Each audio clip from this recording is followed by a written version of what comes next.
അവസാനത്തെ ഞായറാഴ്ച എന്നല്ലേ അത്? എല്ലാ അവസാനത്തെ ഇത് സെക്കൻഡ് സാറ്റർഡേ കഴിഞ്ഞുള്ള ഞായറാഴ്ച. പിന്നൊരു ക്ലാസ് ഉള്ളത് ഫസ്റ്റ് സാറ്റർഡേ കഴിഞ്ഞ് വരുന്ന സൺഡേ 4 മണി. 4 മണി കഴിഞ്ഞ് 5 മണിയാവുമായിരിക്കും. അത് പക്ഷേ ലോക്കൽ ആളുകൾക്ക് പറ്റുള്ളൂ, നിങ്ങൾക്ക് പോയി വരാൻ പറ്റില്ല. വൈകുന്നേരമാണ് അതവർ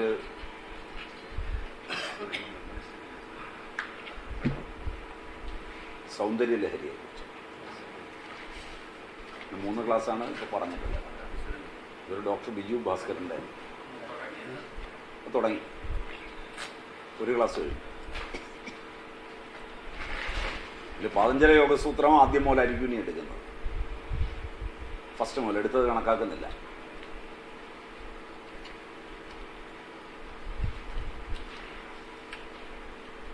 ഇത് നമ്മൾ ഔഷധ സസ്യങ്ങളെന്ന വിഭാഗത്തിൽ ദശപുഷ്പങ്ങൾ കഴിഞ്ഞ്, അല്ല, നക്ഷത്രവൃക്ഷങ്ങൾ കഴിഞ്ഞ് ദശപുഷ്പങ്ങൾ സ്റ്റാർട്ട് ചെയ്തപ്പോഴാണ് സോമത്തെക്കുറിച്ചൊക്കെ പറഞ്ഞത്. സോമം ഏറ്റവും കൂടുതൽ പ്രകടമായിട്ടുള്ള സസ്യങ്ങളിൽപ്പെട്ടതാണ് ദശപുഷ്പങ്ങൾ. അതുകൊണ്ടാണ് സോമം വന്ന് ഡീറ്റെയിൽഡായിട്ട് എടുത്തത്. അതിലൊഴിഞ്ഞ തുടങ്ങിയായിരുന്നു അക്ഷരമാലയെ പോകാമെന്ന് വിചാരിച്ച്. അക്ഷരമാലയെ വേണ്ടാന്ന് വിചാരിച്ച് അതിൻ്റെ ഒന്നാമത്തെ ദശപുഷ്പമായ കറുകയിൽ തുടങ്ങാൻ ഇത്തവണ പോലെ, എന്നിട്ട് ഇതായി പോകാമെന്ന് വിചാരിച്ചാണ് കറുകയാണ് ഇന്ന് എടുക്കുന്നത്. ഒഴിഞ്ഞ വീണ്ടും എടുത്തതിൻ്റെ ബാക്കി വീണ്ടും എടുക്കും.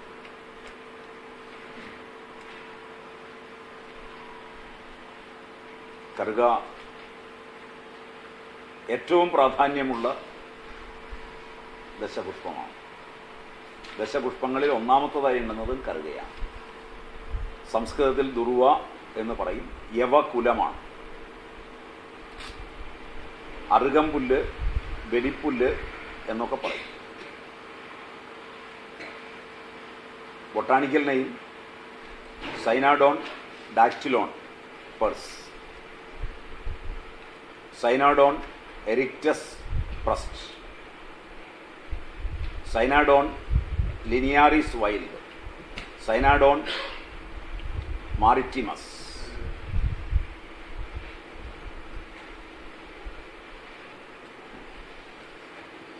പാനിക്കം ഡുവാലിക്ടോൺ ലിൻ. ഇത്രയും അതിൻ്റെ ബൊട്ടാണിക്കൽ നെയിമാണ്. ഇത്രയും വെറൈറ്റി ഉണ്ട്.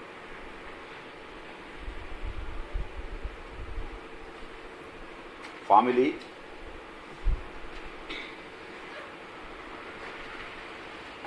ഓസിയയാണ് പൊതുവെ പറഞ്ഞു വരുന്നത്. ഗ്രാമിനേസിയെ വിഭാഗത്തിൽ പെടുന്നതാണ്. ഇംഗ്ലീഷിൽ ക്രീപ്പിംഗ്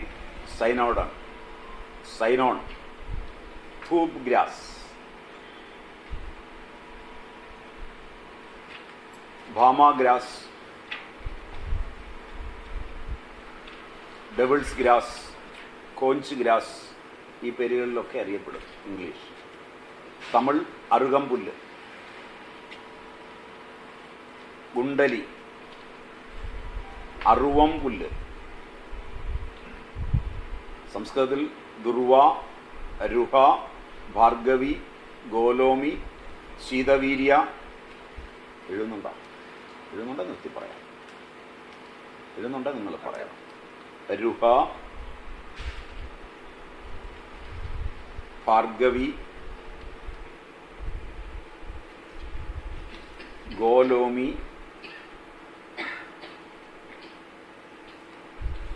ശീതവീര്യ, സഹസ്രവീര്യ, ദുർവ. കുറച്ചുകൂടെ കയറിയിരുന്നോ? ഇങ്ങോട്ട് കയറിയിരുന്നോ? കുറെ കൂടെ കയറിയിരുന്നോ? പിന്നെ വരുന്നവർക്ക് ഇരിക്കാൻ ഇടയില്ല. ദുർവ, കാബ്ബർ,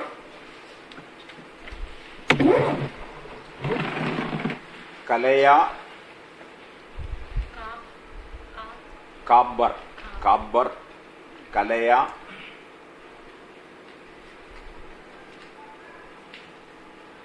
ദൂണ്ട്,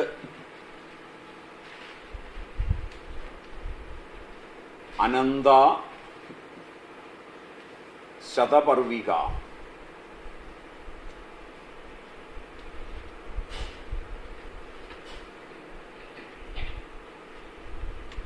ധൂപ്,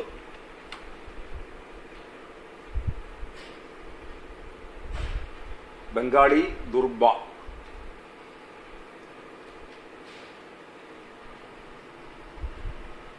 തെലുഗു ഹരിയാലി, ഹരിയാലി, ഗാരികെ, ദുർവാലു.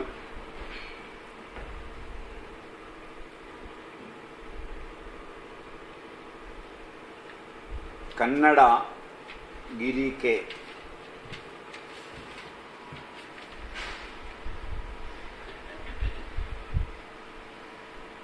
പാഴ്സി മുർഗ്,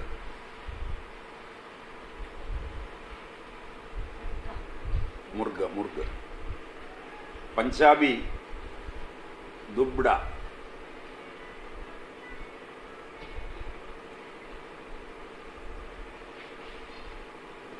അറബിക് ഉശ്വ,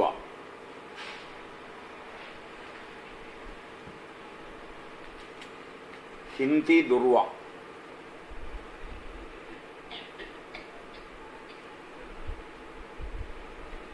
ഇന്ത്യയിലുടനീളം കാണുന്ന സസ്യമാണ്. വളരെ നേർത്ത തണ്ട്,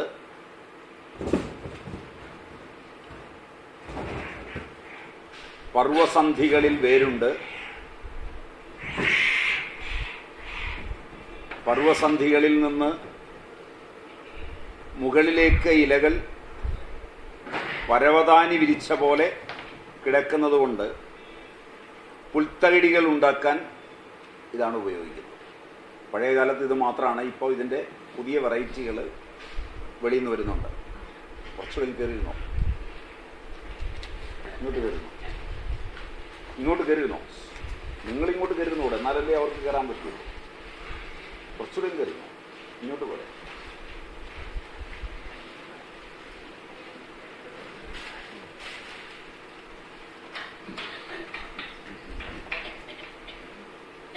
മോളും കൂടെ തുറന്നിട്ടോ.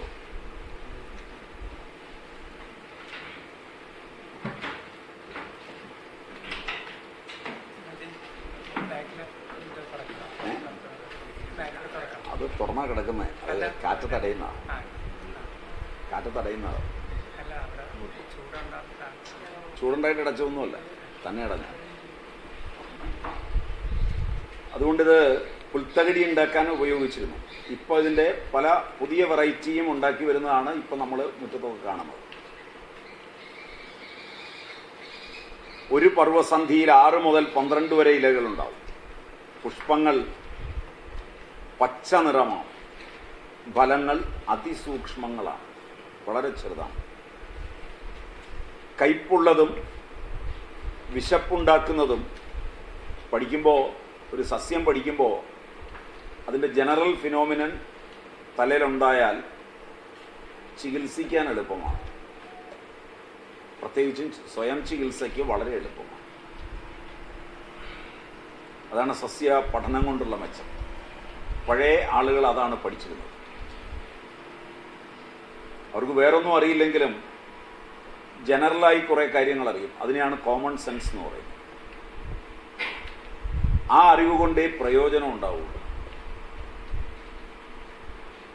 മറ്റത് മറന്നുപോകും. ഇതിൻ്റെ ബൊട്ടാണിക്കൽ നിയമം, ഇതിൻ്റെ പേരുകളും ഒന്നും തലേ നിൽക്കില്ല. അത് പരീക്ഷ എഴുതാൻ മാത്രമേ പലപ്പോഴും. ടാക്സോണമി പഠിച്ചവർ പോലും ഒരാവശ്യം വരുമ്പോൾ റെഫർ ചെയ്യാതെ പറയാൻ പറ്റിയെന്ന് വരില്ല. നോട്ട് എഴുതിക്കൊണ്ടുപോയേ പഠിപ്പിക്കാൻ പറ്റുള്ളൂ. അപൂർവം അധ്യാപകർക്ക് മാത്രമേ തലയിൽ നിൽക്കുകയുള്ളൂ. എന്നിട്ടും എങ്ങനെയാണ് നാട്ടിൻപുറത്തുള്ളവർ ഇതെല്ലാം ഉപയോഗിച്ചത്? അതാണ് വിദ്യാഭ്യാസത്തിൻ്റെ വ്യത്യാസം. പഠിച്ച പ്രൊഫസർമാർ, ടാക്സോണമി പ്രൊഫസർമാർ, ബോട്ടണിസ്റ്റുകൾ, ആയുർവേദ ഭിഷഗ്വരന്മാർ, ആധുനിക രീതിയിൽ പഠിച്ച ആയുർവേദ ഭിഷഗ്വരന്മാർ, ഇവരെയൊക്കെ കുറ്റം പറയുമ്പോൾ വിദ്യാഭ്യാസത്തിൻ്റെ ഒരു തകരാറാണ് എന്നത് നമ്മൾ പരിഗണിക്കുന്നില്ല. പ്രാചീനതയുടെ മെച്ചം അവന് പ്രയോജനമുള്ള കാര്യങ്ങൾ പഠിച്ചിരുന്നു എന്നുള്ളതാണ്. ആ തരത്തിലുള്ളൊരു പഠിപ്പ് നമുക്ക് പൂർണ്ണമായി ഇന്ന് നഷ്ടപ്പെട്ടിട്ടുണ്ട്. അതുകൂടി നോക്കി പഠിച്ചാൽ കാര്യം എളുപ്പമാണ്. അതുകൊണ്ട് പഴയ ആളുകൾ വളരെ ലിമിറ്റഡായ കാര്യങ്ങൾ, അത് തലേന്ന് പോകില്ല. ഇപ്പോൾ കറുക എന്ന് പറയുമ്പോൾ അതിന് കയ്പുണ്ട്, അത് രസം നമുക്ക് ആർക്കാണെങ്കിലും നോക്കിയാൽ അറിയാവുന്നതാണ്. അതുപോലെ തന്നെ വിശപ്പുണ്ടാക്കുന്നതാണ്. ഇപ്പോൾ കൊച്ചുകുട്ടിക്ക് വിശപ്പ് കുറയുമ്പോൾ ഒരല്പം കറുകനീര് കൊടുത്താണ്. വിശപ്പ് എന്ന് പറയുന്നത് കുറയണമെങ്കിൽ മിക്കവാറും എല്ലാ സിസ്റ്റങ്ങളിലും എവിടെയെങ്കിലും ഒരിടത്ത് തകരാറുണ്ടാവും. അതുകൊണ്ട് അവരൊരു തീരുമാനം എടുക്കും, ആദി വ്യാധികളിൽ മാനസികമായും ശാരീരികമായും വരുന്ന രോഗങ്ങളിൽ കറുക നിർണായകമാണ്. അതുകൊണ്ട് എന്തിനും അവർ കറുക എടുത്തു കൊടുക്കും. അത് ഈ ഒരു അറിവ് കാരണമാണ്. അതിനെയാണ് കോമൺ സെൻസ് എന്ന് പറയുന്നത്.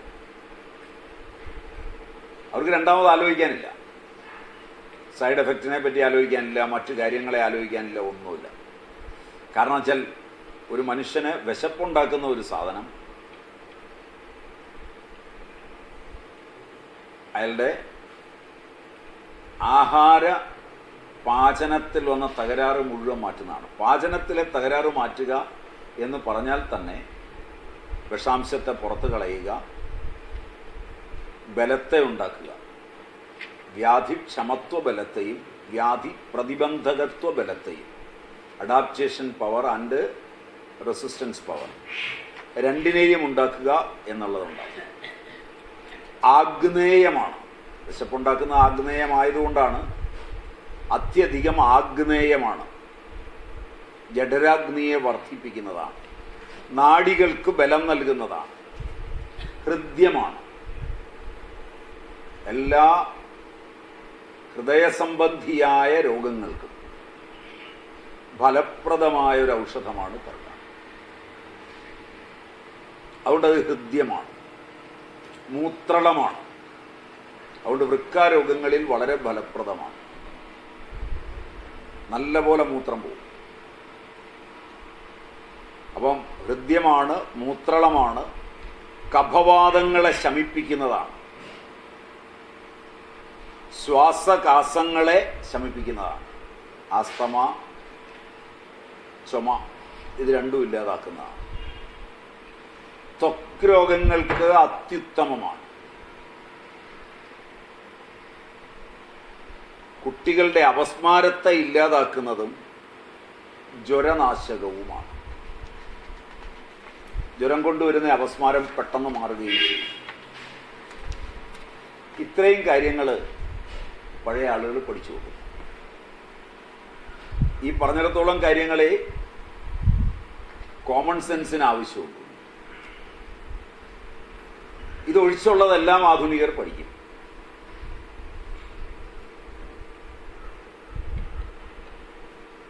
ഒരു ക്രിട്ടിക്കൽ കണ്ടീഷനിൽ ഫാർമസി ഇല്ലാത്ത,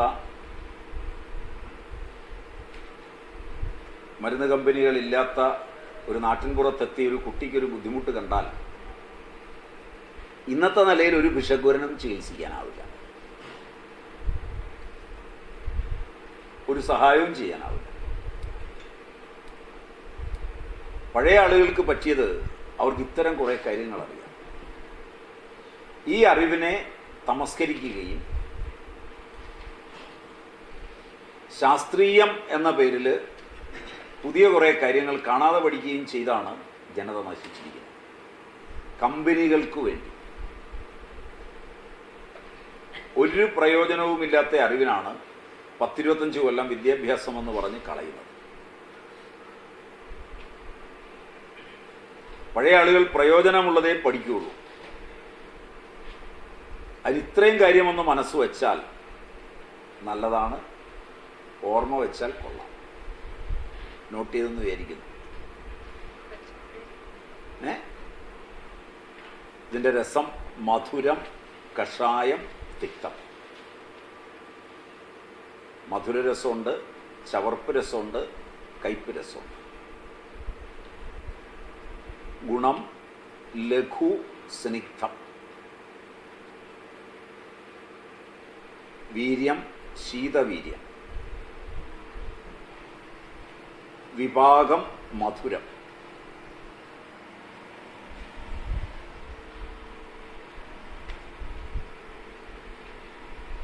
ഇതിൻ്റെ അകത്തൊരു ബാഷ്പശീല തൈലമുണ്ട്. 10.47% വരെ പ്രോട്ടീനുണ്ട്.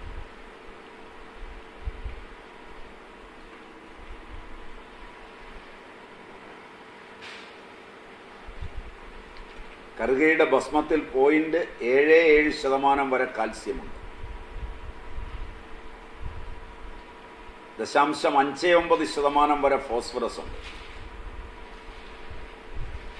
0.34% വരെ മഗ്നീഷ്യമുണ്ട്. 0.23% വരെ സോഡിയമുണ്ട്. 0.8% പൊട്ടാസ്യമുണ്ട്. ഇതൊക്കെ ആധുനികമായി വേർതിരിച്ചെടുത്തിട്ടുള്ളതാണ്. സമൂലം ഔഷധയോഗ്യമാണ്.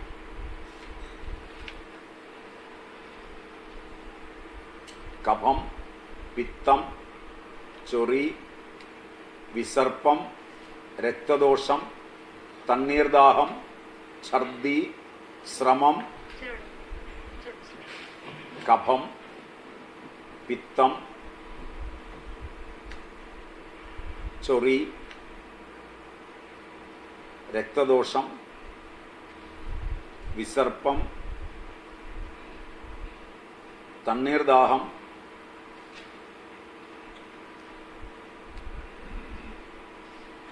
ഛർദി, ശ്രമം, ക്ഷീണം, ഭൂതപീഡ എന്ന് പറഞ്ഞാൽ വൈറസുകളും അമീബകളും ബാക്ടീരിയകളും കൊണ്ടുവരുന്ന ദോഷമാണ്. അതിനെയാണ് ആയുർവേദം ഭൂതഗ്രഹം, ഭൂതപീഡ എന്നൊക്കെ പറയുന്നത്. സർവാംഗ സന്താപം,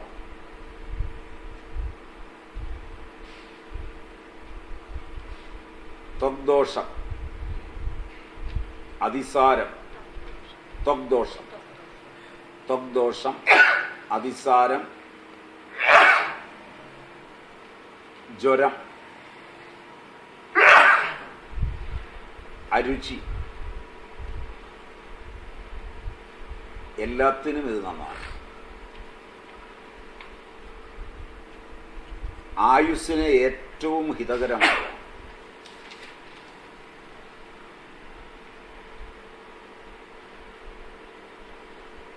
അതിൽ നിങ്ങളിപ്പോൾ പറഞ്ഞിടത്തോളം കാര്യങ്ങൾ നോക്കിയാൽ തന്നെ ഒട്ടേറെ കാര്യങ്ങൾക്ക് ഇത് ഉപയോഗിച്ച് ചികിത്സിക്കാം. കറുക എന്ന് പറയുന്ന ഒരു സസ്യത്തെ വെച്ചുകൊണ്ടൊരു വൈദ്യന് ഒട്ടേറെ രോഗങ്ങളെ ചികിത്സിക്കാൻ പറ്റും. കറുക പഠിച്ചു വെച്ചാൽ ഒരു വീട്ടിലെ മുറ്റത്തൊരു കുറച്ച് കറുക പിടിപ്പിച്ചാൽ നിങ്ങളിന്ന് പിടിപ്പിക്കുന്ന പൂന്തോട്ടങ്ങളൊന്നും ഒരു പ്രയോജനവും ഇല്ലാത്തതാണ്. എന്തിനാണ് പിടിപ്പിക്കുന്നതെന്നോ എന്തിനു കൊള്ളാമെന്നോ ആവാസ വ്യവസ്ഥയെ എങ്ങനെ അത് മാറ്റിമറിക്കുമെന്നോ കുട്ടികളിൽ എന്തെല്ലാം രോഗങ്ങൾ ഉണ്ടാക്കുമെന്നോ പശു മുതലായ ജീവജാലങ്ങളെ എങ്ങനെ ബാധിക്കുമെന്നോ അറിയാത്ത ഒരുപാട് സസ്യങ്ങൾ ഇന്ന് വീട്ടുമുറ്റത്തുണ്ട്. നല്ലൊരു ശതമാനവും വിഷസസ്യങ്ങളാണ്. അലങ്കാരത്തിന് കൊണ്ടിരുന്നവയിൽ അലങ്കാര ചെടികൾ പലതും വിഷസസ്യങ്ങളാണ്. പലപ്പോഴും വീട്ടിലെ നാൽക്കാലികൾ ചത്തുപോയി കഴിയുമ്പോൾ ആ രംഗത്ത് പ്രവർത്തിയെടുക്കുന്ന ഡോക്ടർമാർക്ക് തന്നെ എന്താണ് കാരണമെന്ന് കണ്ടെത്താൻ കഴിയാത്ത വിധം ദുർഗ്രഹമാകുന്നതാണ് ഇന്ന് വീട്ടിലെ പൂന്തോട്ടം. അതിൽ പ്രത്യേകിച്ചൊരു പോള പോലെ നിൽക്കുന്നൊരു ചെടിയുണ്ട്. അത് കടുത്ത വിഷമാണ്. ഏറ്റവും കൂടുതൽ ഇരയാകുന്നത് പശുക്കളാണ്. ഒരു ഇലച്ചെടിയാണ്. ഒരു ഇലച്ചെടിയാണ്. സാധാരണ വീടിൻ്റെ മുറ്റത്തൊക്കെ കാണാം. കണ്ടവനം വെച്ച് പിടിപ്പിച്ചിരിക്കുന്നതാണ്. അങ്ങനെയാണ്ടാണെന്ന് തോന്നുന്നില്ലേ. ഇടക്കാലത്ത് അതിനെതിരെ കുറച്ച് ഒച്ചപ്പാട് വന്നു കഴിഞ്ഞ് പിന്നെയും അത് വീണ്ടും നഴ്സറി വഴി മാർക്കറ്റിൽ വന്ന് തുടങ്ങിയെന്ന് തോന്നും. പിന്നെ ഒരു മുള്ളുള്ള ഒരു ചുവന്ന പൂവുള്ള ഒരു സാധനമുണ്ട്.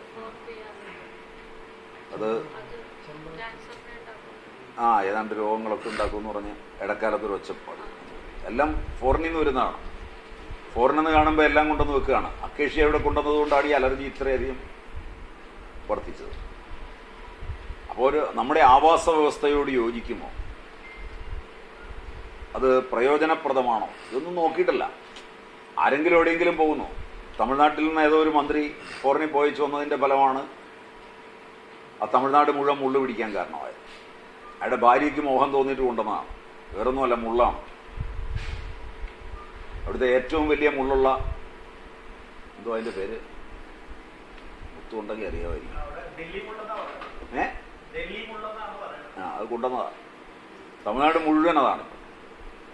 കയറി നടക്കാൻ പോലും പറ്റില്ല. അപ്പോൾ ഇങ്ങനെയുള്ളതൊക്കെ ആരെങ്കിലും കാണും, മോഹിക്കും. അത് എന്തിനാണ് എന്ന് അന്വേഷിക്കില്ല. ഫോറിനിലേക്കാണെങ്കിൽ കൊണ്ടുപോകാൻ പറ്റില്ല. ഒരൗഷധ സസ്യം പോലും നിങ്ങളുടെ നാട്ടിൽ നിന്ന് വെളിയിലേക്ക് കൊണ്ടുപോകാൻ പറ്റില്ല. കസ്റ്റംസിൻ്റെ വളരെ നിയന്ത്രണങ്ങളുണ്ട്. ഇന്ത്യയിലേക്ക് കൊണ്ടുവരുന്നതിന് യാതൊരു നിയന്ത്രണവുമില്ല. HIV-യും എയ്ഡ്സും മറ്റുള്ളതും ചെടികളും ഒക്കെ ഫോറിനിൽ നിന്ന് ഇഷ്ടം പോലെ കൊണ്ടുവരാം ഇന്ത്യയിലേക്ക്. ഇന്ത്യ ഇതെല്ലാം താങ്ങിക്കോളും. അങ്ങനൊരു രാജ്യമാണിത്. മറിച്ച് ഈ മണ്ണിൽ വളരുന്നതും പ്രയോജനപ്രദമായതും ഒന്നിനെക്കുറിച്ച് പഠിക്കുക, അത് പ്രചരിപ്പിക്കുക, അത് ഉൾക്കൊള്ളുക എന്നൊരു നയം നമുക്കില്ല. ഇന്ത്യക്കാർക്കില്ല. ഗവൺമെന്റിന്റെ മാത്രം കുറ്റമല്ല, നമ്മളിൽ ആർക്കുമില്ല. അതുകൊണ്ട് ഈ പറഞ്ഞ ഒന്നും ഏതെങ്കിലും ഗവൺമെന്റിന്റെയോ അല്ലെങ്കിൽ ഉദ്യോഗസ്ഥരുടെയോ മാത്രമല്ല, നമ്മുടെ കോമൺ ആയിട്ടുള്ള സ്വഭാവമാണിതെന്ന് തന്നെ എടുക്കണം. അല്ലാതെ നമ്മളിരുന്ന് വിമർശിക്കുകയും മറ്റുള്ളവരെ വിമർശിക്കലോ അല്ല പറഞ്ഞതിൻ്റെ അർത്ഥം. നമുക്ക് ആർക്കും ഇല്ല എന്നാണ് പറഞ്ഞതിൻ്റെ അർത്ഥം. ഫോറിനായവയോടെല്ലാമുള്ള നമ്മുടെ ഒരു പ്രതിപത്തി അത് വളരെ കൂടുതലായതുകൊണ്ടാണ്. മറിച്ച് പ്രയോജനപ്രദമായി ചിന്തിക്കുമെങ്കിൽ ആദ്യം അതിൻ്റെ പ്രയോജനത്തെക്കുറിച്ച്, അതാണ് ആദ്യത്തെ സെറ്റിൽ പറഞ്ഞത്. രണ്ട്, അത് മാറ്റിയെടുക്കുന്ന രോഗങ്ങളെക്കുറിച്ച്. ഇത്രയും കാര്യം തലയിലുണ്ടായാൽ തന്നെ കറുക കൊണ്ട് ഒരുപാട് കാര്യങ്ങൾ ചെയ്യാം. കഫത്തിനും പിത്തത്തിനും ചൊറിക്കും രക്തദോഷത്തിനും വിസർപ്പത്തിനും ഒക്കെ വളരെ ഫലപ്രദമായ ഒന്നാണ് കറുക. കുട്ടികൾ ഛർദ്ദിക്കുകയാണ്, കറുകയുടെ നീര് അല്പം കൊടുത്താൽ മതി. വല്ലാതെ ക്ഷീണിച്ച് കിടക്കുകയാണ്, കറുക നീര് അല്പം പഞ്ചസാര ചേർത്ത് കൊടുത്താൽ മതി. ഏത് വൈറസും അമീബയും വരുമ്പോൾ ഒരു ആശുപത്രിയിൽ കൊണ്ട് എത്തിക്കാനുള്ള നേരത്തിനിടയിൽ പരീക്ഷണാർത്ഥമെങ്കിലും കൊടുത്താൽ മതി. എല്ലാ വൈറൽ ഫീവറിനും കൊടുക്കാം. എല്ലാ അമീബകൾക്കും ബാക്ടീരിയകൾക്കും കൊടുക്കാം. ശരീരമാകെ ചുട്ടുനീറ്റം വരുമ്പോൾ സർവാംഗ സന്താപം കറുകനീര് കൊടുത്താൽ മതി. ത്വക്കിൽ വരുന്ന എല്ലാ ദോഷങ്ങൾക്കും കറുകനീര് കൊടുത്താൽ മതി. രുചിയില്ലായ്മ വരുമ്പോൾ കറുക കൊടുത്താൽ മതി. ചവച്ചരച്ച് തിന്നാലും മതി. 12 മില്ലി വരെ കൊടുക്കാം. അതാണ് മാക്സിമം ഡോസ്. പാല് ചേർത്ത് കൊടുക്കാം, ജീരകവെള്ളത്തിൽ കൊടുക്കാം, നേരിട്ട് കഴിക്കാം, അരച്ച് കഴിക്കാം, ഒക്കെ ചെയ്യാം. അനുപാനങ്ങൾ മാറ്റിമറിച്ച് കൊടുത്താൽ ഒരുപാട് രോഗങ്ങൾക്ക് കൊടുക്കാം. അത് കുറച്ചുകൂടെ നിങ്ങൾ പഠിക്കുമ്പോൾ നിങ്ങൾക്ക് ബോധ്യമാവും. രാവിലെയും വൈകുന്നേരവും കഴിക്കാം. 12 മില്ലി വരെ ഒരു നേരം കഴിക്കും, യാതൊരു കുഴപ്പമില്ല. അത് ഈ കൂടുതൽ കൊടുക്കുമ്പോൾ ഒന്ന് സൂക്ഷിക്കണം, മാത്രമേ ഉള്ളൂ. കൂടുതൽ എന്നാലും വലിയ കുഴപ്പമൊന്നും വരികയില്ല. കാരണം ഇപ്പം ഈ വിഷമെല്ലാം എത്രയോ ഡോസാണ് കഴിക്കുന്നത്. നിത്യം കഴിക്കാം. ഞെറുകൾക്കൊക്കെ വളരെ ഫലപ്രദമായ ഒരു ഔഷധമാണ്. നല്ല കറുക വെച്ച് പിടിപ്പിച്ചിട്ട് പതിവായിട്ട് ഒരു 12 ml വരെ കഴിക്കാം. കൊച്ചുകുട്ടികൾക്ക് കൊടുക്കുമ്പോൾ ഒരു 5 ml, 5 ml മുതൽ 6 ml മുതൽ 12 ml വരെയാണ് അതിൻ്റെ സ്വച്ഛന്തമായ ഡോസ്. എന്ന് ചിലപ്പം കൂടിപ്പോയാലൊന്നും കുഴപ്പമൊന്നും വരികയില്ല, പേടിക്കുകയൊന്നും വേണ്ട. നീലദുർവ, ഹരിതം, ശാംഭവി, ശ്യാമ, ശാന്ത. നീലദുർവ, ഹരിതം, ശാംഭവി, ശ്യാമ, ശാന്ത, ശതപർവിക, അമൃത, പൂത, ശതഗ്രന്ഥി, അനുഷ്ണവല്ലിക, അനുഷ്ണവല്ലിക, ശിവ, ശിവേഷ്ട, മംഗള, ജയ, സുഭഗ, ഭൂതഹന്ത്രി,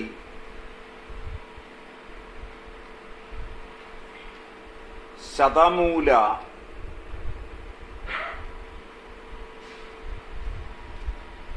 മഹൗഷധി, വിജയ, ഗൗരി. ഇതൊക്കെ പര്യായങ്ങളാണ്. ഈ പര്യായങ്ങളെല്ലാം ഒന്നിൽ അതിൻ്റെ രൂപം, അല്ലെങ്കിൽ അതിൻ്റെ പ്രയോജനം.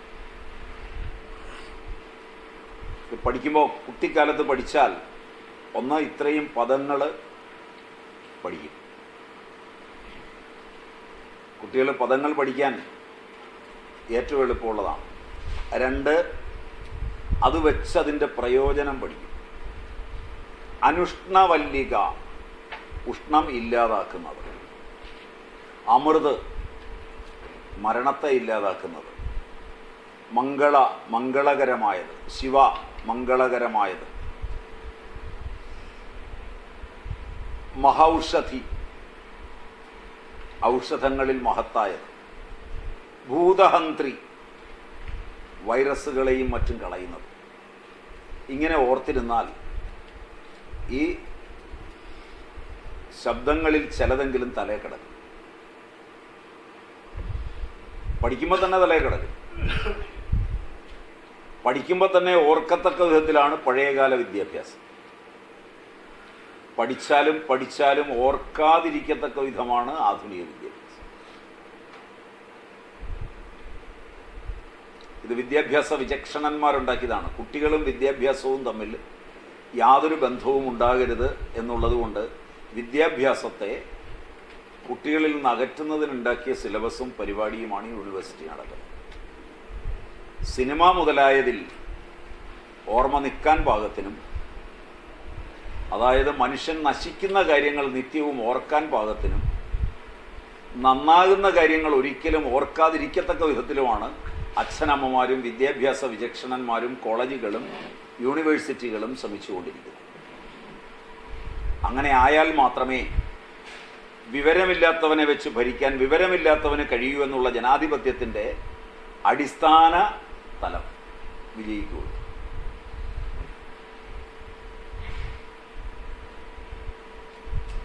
വെറും വിമർശനമായി കാണരുത്, ചിന്തിച്ച് നോക്കിയിട്ട് തീരുമാനിച്ചാൽ. കഴിഞ്ഞ 100 കൊല്ലത്തെ വിദ്യാഭ്യാസ സമ്പ്രദായം എടുത്തു നോക്കിയാൽ പഠിച്ചവനാണ് ഏറ്റവും വലിയ മണ്ടൻ. അവൻ്റെ അഹങ്കാരം വളരെ കൂടുതലും സാമൂഹികമായി മഹാദ്രോഹവുമാണ്. വിദ്യാഭ്യാസമുള്ളവനോളം ദ്രോഹി സമൂഹത്തിൽ വരെ ഉണ്ടാവില്ല. അതുകൊണ്ടാണ് എല്ലാ ദോഷങ്ങളും വരുന്നത്. കുറച്ചുകൂടെയും കയറിയിരുന്നാൽ നല്ലതാണ്. കയറിപ്പോലെ എന്തിനായി? കുറച്ചുകൂടെയും കയറിയിരുന്നോ?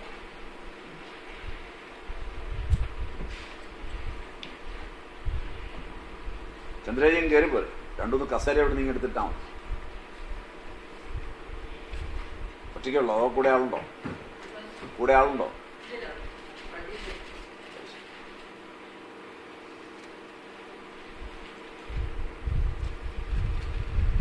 അതുകൊണ്ട് പഴയ ആളുകൾ പഠിച്ച രീതി വേറൊന്നാണ്. ആ രീതിയും കൂടെ ഇത്തവണ മനസ്സിലാക്കി പോയാലേ നിങ്ങൾക്കിത് പ്രയോജനപ്പെടുള്ളൂ.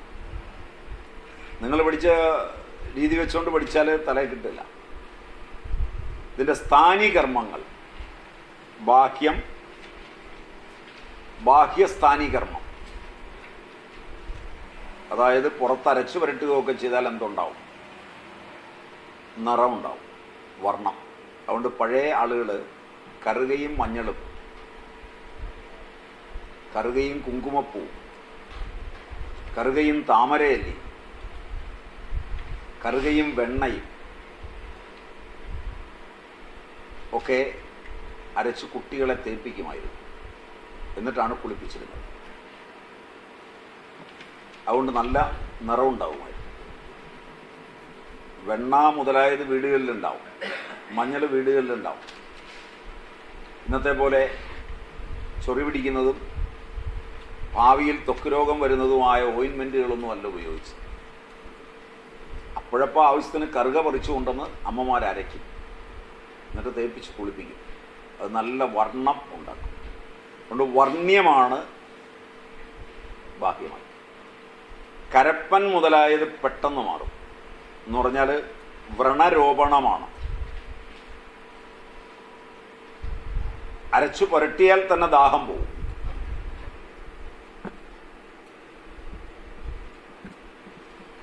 പഴയ കാലത്തെ ആളുകൾ, വല്യമ്മമാരുള്ള വീടുകളിൽ പറഞ്ഞാൽ കേൾക്കുന്ന മക്കളുള്ളത് എന്ന് പറഞ്ഞാൽ വിദ്യാഭ്യാസം കിട്ടാത്ത മക്കളുള്ളത്. മക്കളെ വിദ്യാഭ്യാസം ചെയ്യിച്ചു എങ്കിൽ പിന്നെ വല്യമ്മമാർ പറയുന്നതൊന്നും കേൾക്കില്ല. അവരുടെ കൈപ്പാകമോ ലോകപരിചയമോ ഒന്നും പുതിയ തലമുറ അംഗീകരിക്കില്ല. നിങ്ങളൊക്കെ ആ കൂട്ടത്തിലായിരിക്കും പെടുന്നതെന്നാണ് എനിക്ക് തോന്നുന്നത്. കാരണം നിങ്ങളൊക്കെ പഠിച്ച് പണിക്കത്തിമാരായി വന്നിരിക്കുകയാണ്. അതുകൊണ്ട് പ്രായമായവർ പറയുന്നതൊന്നും ഉൾക്കൊള്ളാനും ഒന്നും പറ്റില്ല. കാരണം നിങ്ങൾ മോഡേണാണ്. അതുകൊണ്ട് നിങ്ങൾക്ക് ചെയ്യാനും ആവില്ല. ചെയ്യുന്ന കണ്ടാൽ അന്ധവിശ്വാസമാണെന്ന് പറഞ്ഞ് ചിലപ്പോൾ തള്ളയ്ക്ക് രണ്ടെണ്ണം കൊടുത്തു എന്നും വരും. പഴയ തള്ളമാർ ആളുകളെ വളർത്തിയെടുത്തപ്പോൾ ചെയ്തത് ഇങ്ങനെയാണ്. അതിൻ്റെ പ്രയോജനവും അവർക്കുണ്ടായിട്ടുണ്ട്. അപ്പം നിറമുണ്ടാകാൻ നല്ലതാണ്, വ്രണരോപണമാണ്, ത്വക്ക് രോഗങ്ങളെല്ലാം തന്നെ പോവും, ദാഹശമനമാണ്. ഇതതിൻ്റെ ബാഹ്യകർമ്മമാണ്. ആഭ്യന്തര കർമ്മം, കറുക ഉള്ളിലേക്ക് എന്നാൽ രക്തപരിവഹനം.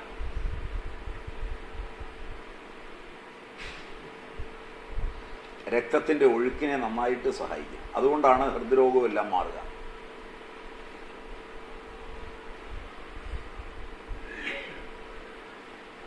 രക്തദോഷഹരമാണ്. എല്ലാ രക്തദോഷവും മാറും. രക്തദോഷം മാറുക എന്ന് പറഞ്ഞാൽ BP ഇല്ലാതാവും. അതിന് BP എന്ന് പറഞ്ഞ് മരുന്ന് വേറെ കൊടുക്കണ്ട. കറുകനീര് കൊണ്ട് തന്നെ രക്തദോഷത്തെ നിയന്ത്രിക്കുമ്പോൾ BPയും കൊളസ്ട്രോളും നിയന്ത്രിക്കപ്പെടും. വേറെ മരുന്ന് വേണ്ട. രക്തത്തിൽ വരുന്ന ദോഷങ്ങൾ BP, പിന്നെ കൊളസ്ട്രോള്, ഇതൊക്കെ സ്ഥൂലമായി സൂക്ഷ്മമായി സൈറ്റോളജിക്കലായി ലുക്കീമിയ, അതിൽ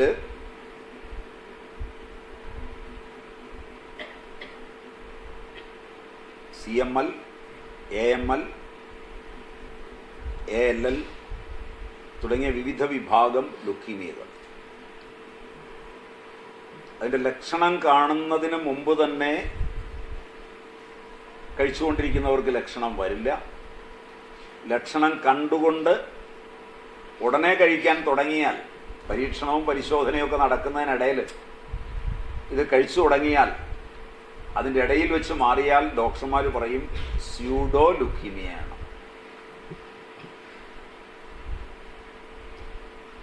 വളരെ ഫലപ്രദമാണ്. മൾട്ടിപ്പിൾ മൈലോമ ഇതിനൊക്കെ വളരെ നല്ലതാണ്. മൈലോയിഡ് സെൽസ് അതെല്ലാം വരുന്നത് രക്തത്തിൻ്റെയാണ്, ഹീമറ്റോളജിക്കലാണ്.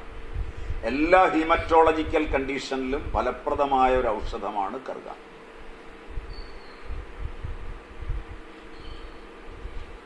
അതുകൊണ്ട് കറുകയെ ഉപാസിച്ചാൽ രക്തസംവഹന സംബന്ധിയായ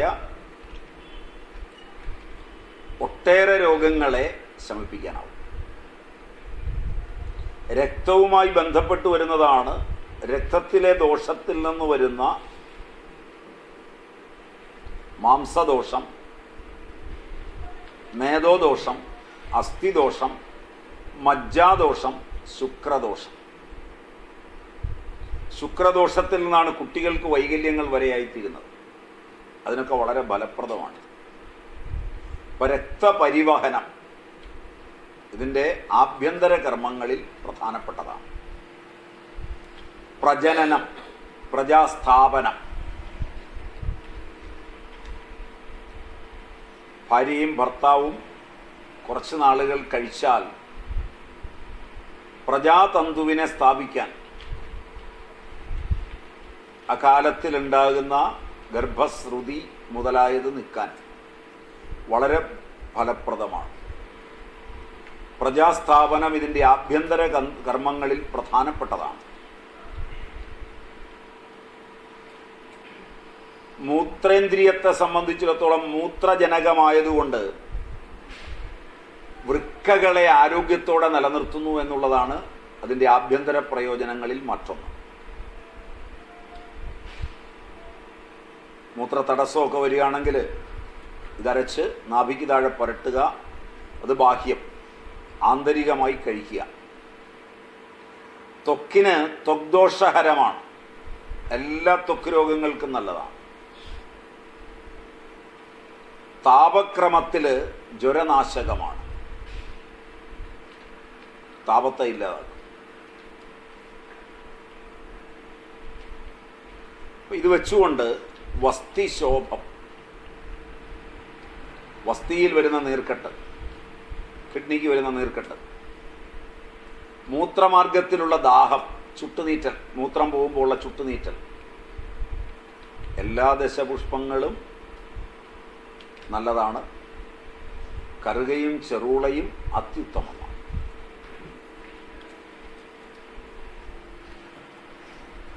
മൂത്രമാർഗദാഹം, അതിനെ വേര് കഷായം വെച്ച് കഴിക്കുകയാണ് നല്ലത്.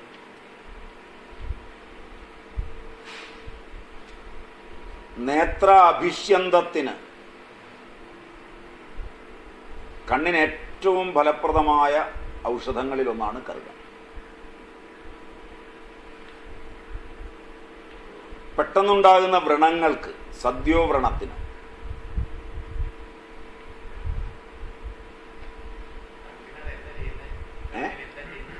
അരച്ച് പുരട്ടിയാൽ മതി. വ്രണത്തേൽ കണ്ണിന് കഴിക്കുകയും ചെയ്യാം, കണ്ണിൽ ഉച്ചിക്കുകയും ചെയ്യാം. രണ്ടിനും നല്ലതാണ്. പിന്നെ കണ്ണിനും നല്ലതാണ്. ഒഴിക്കുമ്പോൾ അരിച്ചെടുത്തിട്ട് ഒഴിക്കണം. തരി അകത്ത് പോയി കഴിഞ്ഞാൽ കറുകയാണെന്ന് പറയരുത്. അത്രയുള്ളൂ. നേത്രാഭിഷ്യന്തത്തിന് നല്ലതാണ്. ഇലയരച്ച് ലേപം ചെയ്താൽ എല്ലാ ത്വക്ക് രോഗവും പോകും. മാത്ര പറഞ്ഞു എന്നാണ് എൻ്റെ ഓർമ്മ. 6 മുതൽ 12 വരെ. കറുകയുടെ ദേവത ആദിത്യനാണ്. ദശപുഷ്പങ്ങൾക്കെല്ലാം ദേവതയുണ്ട്. കറുകയുടെ ദേവത ആദിത്യനാണ്. ദശപുഷ്പങ്ങളിൽ പ്രഥമമാണ്. ചൂടിയാൽ ആദിവ്യാധികൾ മാറുമെന്നാണ് തിരുവാതിരയ്ക്ക് സ്ത്രീകളെ പഠിപ്പിക്കുന്നത്. തിരുവാതിരയ്ക്കൊരു പാട്ട് തന്നെയുണ്ട്, ഒന്നാമൻ കറുകയല്ലോ എന്ന് പറഞ്ഞ് ഒരു തിരുവാതിരപ്പാട്ട് തന്നെയുണ്ട്. ദശപുഷ്പങ്ങളെ വെച്ചുകൊണ്ട് തിരുവാതിര കളിക്കുമ്പോൾ അതിൽ അഴിയൊക്കെ പിടിക്കുന്ന സമയത്ത് സ്ത്രീകൾ മാത്രമായി ചെയ്യുന്ന തിരുവാതിര കളി പഴയത് സ്ത്രീകൾക്ക് വേണ്ടിയുള്ള ഒരു കളിയാണ്. പുരുഷന്മാരെ അതിൽ വിളിക്കാറില്ല. അതിന് കാരണം എന്താണെന്ന് വെച്ചാൽ കുടുംബജീവിതം എങ്ങനെ കൊണ്ടുപോകണമെന്ന് അതീവ രഹസ്യമായി കൊണ്ടുവരുന്നതാണ്. ഇപ്പോൾ അത് DYFIയും കോൺഗ്രസും BJPയും NSSും ഒക്കെ 1000 പേരെ ഇരുത്തി തിരുവാതിര കളിപ്പിക്കുന്നു ഒക്കെ വന്നിരിക്കുന്ന കാലമാണ്. എന്ന് പറഞ്ഞാൽ രഹസ്യമായതൊക്കെ പരസ്യമാവുമ്പോൾ അതിൻ്റെ ഇമോഷൻസ് നഷ്ടപ്പെടും. ഇമോഷണൽ എഡ്യൂക്കേഷൻ്റെ ഭാഗമായാണ് മിത്തുകളൊക്കെ വളർന്നത്. ഇമോഷൻസ് പോയതുകൊണ്ടാണ് മനുഷ്യൻ ഇങ്ങനെ വികൃതമായത്. അതുകൊണ്ടാണ് നിയമസഭയിലൊക്കെ ഈ കണ്ടത്. ഇമോഷൻസ് ഉള്ളവന് മാത്രമേ വിവരം ഉണ്ടാവൂ. ഇന്ത്യയുടെ ഇമോഷണൽ ലിറ്ററസി വളരെ ഉയർന്നതായിരുന്നതാണ് ഇന്ത്യ ശ്രേഷ്ഠ രാജ്യമായിരിക്കാൻ കാരണമായി. ഇൻ്റലക്ച്വൽ ലിറ്ററസി വർദ്ധിക്കുമ്പോൾ ഇമോഷണൽ ലിറ്ററസി നഷ്ടപ്പെടും. നിങ്ങളുടെ കുട്ടികളെയൊക്കെ ഇമോഷൻസ് ഇല്ലാതാക്കി എന്നുള്ളതാണ് നിങ്ങൾ ചെയ്ത ഏക മെച്ചം. എന്ന് പറഞ്ഞാൽ രാജ്യം നശിക്കാറായി എന്നർത്ഥം. മറ്റത് അച്ഛനോടുള്ളൊരു എമോഷൻ, അമ്മയോടുള്ളൊരു എമോഷൻ, അതൊക്കെ മാറിയിട്ട് കുറേ യാന്ത്രികമായി കുറേ കാര്യങ്ങൾ കാണാതെ പഠിച്ചു വെച്ച ഛർദ്ദിക്കുന്ന ഒരു യന്ത്രമായി മാറി. അത് പഠിപ്പാണെന്നുള്ളൊരു അഹങ്കാരവും വന്നു. ഒരു ചെടിയോട് പുലർത്തേണ്ട ഇമോഷൻ, തൻ്റെ വീടിനോട് പുലർത്തേണ്ട ഒരു എമോഷൻ, ജീവജാലങ്ങളോട് പുലർത്തേണ്ട ഒരു വൈകാരികത, ആ വൈകാരികതയാണ് അറിവ്. അറിവ് വൈകാരികതയാണ് എന്ന് തിരിച്ചറിയുന്നവർ കുറഞ്ഞു. അതിൽ സ്വാമിജിമാർക്കും പങ്കുണ്ട്. വരണ്ട മണ്ണിൽ അവർ വിതച്ച എമോഷൻസ് ഇല്ലാതെ പഠിപ്പിച്ച വേദാന്തവും അതിനൊരു കാരണമായി തീർന്നിട്ടുണ്ട്. പഴയ കാലത്ത് അതിന് സുസജ്ജമായി വരുന്ന ആളുകളെ മാത്രമാണ് പഠിപ്പിച്ചതെങ്കിൽ ഇന്ന് എമോഷൻസ് ഇല്ലാതാക്കി പഠിപ്പിക്കുന്ന, സംഘമെല്ലാം വിട്ടാൽ ആനന്ദം കിട്ടുമെന്ന് പഠിപ്പിക്കുകയും സംഘം വിടാൻ കഴിയാതിരിക്കുകയും ചെയ്യുന്നിടത്ത് കിടന്ന് ഉരുളുന്ന ഒരു കാഴ്ചയാണ് ഇന്ന് കാണുന്നത്. എല്ലാ സംഘടിത വേദാന്ത വിജ്ഞാന ശാഖകളും മനുഷ്യൻ്റെ ഇമോഷൻസിനെ കളയുക. എവിടെയെല്ലാം നിങ്ങൾ പോകുന്നുണ്ടോ അതെല്ലാം നിങ്ങളുടെ നാശത്തിലാണ്. എൻ്റെ അടുക്കൽ വന്നാലും ഞാൻ എന്നെ ഉൾപ്പെടുത്തിയാണ് പറയുന്നത്. അതുകൊണ്ട് തെറ്റിദ്ധാരണയൊന്നും വേണ്ട. സംഘടിതമായ എല്ലാ മുന്നേറ്റവും ഭാര്യയും ഭർത്താവും തമ്മിലും അച്ഛനും മക്കളും തമ്മിലും അപ്പൂപ്പനും കൊച്ചുമക്കളും തമ്മിലുമുള്ള ഇമോഷൻസ് ഇല്ലാതാക്കുകയും ഏതാണ്ടൊക്കെ പഠിച്ചു, ഏതാണ്ടൊക്കെ ഇംഗ്ലീഷിലറിയാം, മലയാളത്തിലറിയാം, മറ്റു തരത്തിലറിയാമെന്നുള്ള ഒരു അഭിമാനം ഉണ്ടാക്കാനല്ലാതെ നിങ്ങൾക്ക് എന്നോട് ബന്ധമുണ്ടായേക്കാം, നിങ്ങൾ തമ്മിൽ ബന്ധമുണ്ടാവില്ല. അച്ഛനായി വരുന്നവനും മകനായി വരുന്നവനും എന്നോട് ബന്ധപ്പെട്ട് നിൽക്കുമ്പോൾ നിങ്ങൾ തമ്മിലുള്ള ബന്ധം തകർക്കുന്നതിലാണ് എൻ്റെ ദക്ഷിണ ഇരിക്കുന്നത്. ഇങ്ങനെ പറഞ്ഞാൽ നിങ്ങൾക്ക് പിടിക്കുമെന്ന് എനിക്ക് തോന്നുന്നില്ല. യാതൊരു പ്രയോജനവും ഇല്ലെങ്കിലും അതിൻ്റെ പൊങ്ങച്ചം. സ്വാമിയുടെ ഇടത്തും വലത്തൂരിന്ന് 10 ഫോട്ടോയും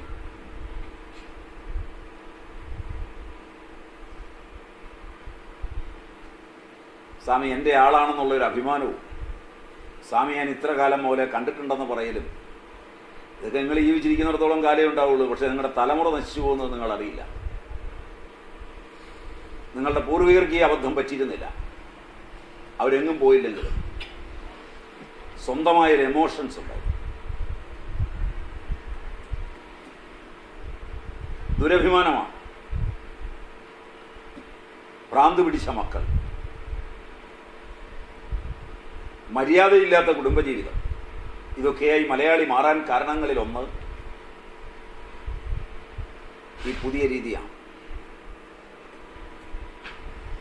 അപ്പം അതുകൊണ്ട് പഴയ കാലത്ത് തിരുവാതിര കളിക്കുമ്പോൾ, പ്രത്യേകിച്ച് മകളുടെ വിവാഹം കഴിഞ്ഞ് പൂത്തിരുവാതിര എന്നോ മറ്റുമാണ് അതിന് പറയുക, അത് ആ സമുദായം മാത്രമാണ് അതിൽ പങ്കെടുക്കുക, മറ്റു സമുദായങ്ങളെ പങ്കെടുപ്പിക്കില്ല. ഇല്ലങ്ങളിലൊക്കെ പോയാൽ അത് കാണാം. അതിൽ ആ പാട്ടിൽ 10 പുഷ്പങ്ങൾ ചൂടുന്ന ഒരു ചടങ്ങുണ്ട്. രാത്രി 12 മണിയൊക്കെ കഴിയുമ്പോഴാണെന്ന് തോന്നുന്നു. കളിച്ചിട്ടുള്ള പെണ്ണുങ്ങൾ ആരെങ്കിലും ഉണ്ടോ, അല്ലെ കളി കണ്ടിട്ടുള്ള പെണ്ണുങ്ങളുണ്ടോ എന്നറിയില്ല. ആരെങ്കിലും ഇല്ല. പ്രായമായ 2-3 പേരുണ്ടെന്ന് തോന്നുന്നു.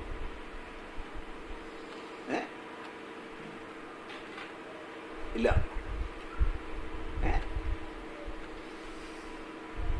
വിവാഹം കഴിഞ്ഞാൽ ആദ്യത്തെ തിരുവാതിര, കാരണം ആ തിരുവാതിരയിൽ വെച്ചാണ് എങ്ങനെ കുട്ടിയെ വളർത്തുക, എങ്ങനെ ഭർത്താവിനെ പരിചരിക്കുക, എങ്ങനെ വേലക്കാരോട് പെരുമാറുക, എങ്ങനെ കുടുംബം കൊണ്ടുപോവുക മുതലായ ഇമോഷൻസ് പഠിപ്പിക്കുന്നത് ആ തിരുവാതിര പാട്ടിലൂടെയാണ്.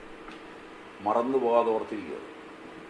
കളിയും ചിരിയും കുമ്മിയടിയും ഒക്കെയായിട്ട് പഠിപ്പിക്കുന്ന ഒരു സംഭവമാണ്. തിരുവാതിര കളി കണ്ടിട്ടില്ല. നിങ്ങൾ ഈ മത്സരത്തിന് പോയി കണ്ടിട്ടുള്ളതേ ഉണ്ടാവുള്ളൂ, അല്ലേ? ആ ടി വി കാണുന്ന സാധനത്തിലൊന്നും ഈ പാട്ട് കാണുകയില്ല. ഇത് നാട്ടിൻപുറങ്ങളിൽ സാധാരണഗതിയിൽ വലിയൊരു വിദ്യാഭ്യാസം കൊടുക്കുന്ന ചടങ്ങാണ്. സ്ത്രീകൾ പാടി ആടുമ്പോൾ അറിയാതെ ആ പെൺകുട്ടി പഠിക്കും എങ്ങനെയാണ് ഭർത്താവിനോട് പെരുമാറേണ്ടത്. അതിൻ്റെയൊക്കെ മെച്ചമായിരുന്നു പീഡനാദികളൊന്നും ഇല്ലാത്ത ജീവിതം. അതിൻ്റെ മെച്ചമാണ് ലജ്ജ മുതലായ വികാരങ്ങൾ. എപ്പോഴാണോ ഒരു പെൺകുട്ടി ലജ്ജ മുതലായ വികാരങ്ങളോടുകൂടി പെൺകുട്ടിയാകുന്നത്,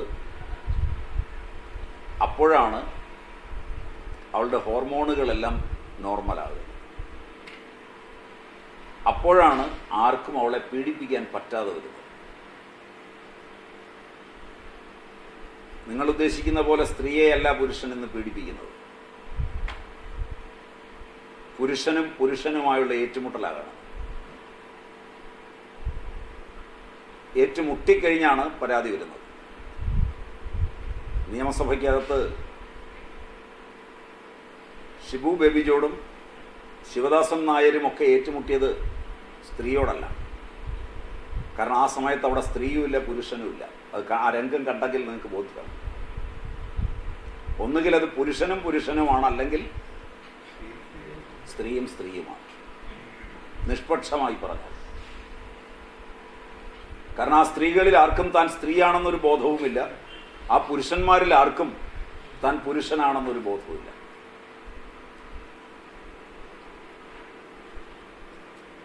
കാരണം ജമീല പ്രകാശം എടാ സരിതയെ എന്ന് വിളിച്ചുകൊണ്ട് മുഖ്യമന്ത്രിയുടെ നേരെ ചാടിക്കയറുന്നു. നിനക്ക് തള്ളയുണ്ടോടാ, നിനക്ക് പെങ്ങളുണ്ടോടാ എന്നൊക്കെ ചോദിക്കുന്നു. ശിവദാസൻ നായർ ഒരു അക്രമിയായ പുരുഷനെ നേരിടുന്ന ശക്തിയോടുകൂടി തന്നെ നേരിടുന്നു. എവിടെയാ പിടിക്കുന്നതെന്നൊന്നും ശിവദാസൻ നായർക്ക് അന്നേരം അറിയില്ല. കാരണം അത് സ്ത്രീയാണെന്ന ബോധമില്ല. അവരാണെങ്കിൽ തിരിച്ച് കടിക്കുകയും ചെയ്തു. മനസ്സിലായില്ല? ഇത് മാധ്യമങ്ങൾ ഇങ്ങനെയല്ല കാണിച്ചു തരുന്നത്. മാധ്യമങ്ങൾ കാണിക്കുമ്പോൾ അത് സ്ത്രീയായി പുരുഷനായി കേസായി ബഹളമായി. എന്നിട്ട് സ്ത്രീ പുരുഷന്മാരെ വേർതിരിക്കലായി. നിങ്ങളുടെ വീടുകളിൽ നടക്കുന്നതും ഇത് തന്നെയാണ്. വീടുകളിൽ നടന്ന് പ്രായോഗികമായതാണ് പാർലമെന്റ് നടക്കുന്നത്. അതുതന്നെയാണ് നിയമസഭ നടക്കുന്നത്. നിങ്ങളുടെയൊക്കെ ഇടയിലുള്ളത് ഇതാണ്. ഇത് വരാതിരിക്കണമെങ്കിൽ ഇമോഷൻസ് ഉണ്ടാവും. തിരുവാതിര കളി കൊണ്ടൊക്കെ കിട്ടിയിരുന്നതാണ്. നമ്മളുടെ മിത്തുകളെല്ലാം നമുക്ക് ഇമോഷൻസ് തന്നിരുന്നു. ആ ഇമോഷൻസ് ഒട്ടേറെ രോഗങ്ങളെ ഇല്ലാതാക്കിയിരുന്നു, ഒട്ടേറെ ഗുണങ്ങൾ തന്നിരുന്നു. അതിൽ ആദിത്യൻ ദേവതയായ കർഗയെക്കുറിച്ചാണ് ആദ്യം പറയുന്നത്. അതാണ് പ്രഥമം. അത് തലയിൽ ചൂടിയാൽ ആധികളും വ്യാധികളും മാറുമെന്നാണ് തിരുവാതിരപ്പാട്ടിലുള്ളത്. എല്ലാ ആധികളും വ്യാധികളും മാനസികമായ പ്രശ്നങ്ങൾ വരെ മാറുന്നു.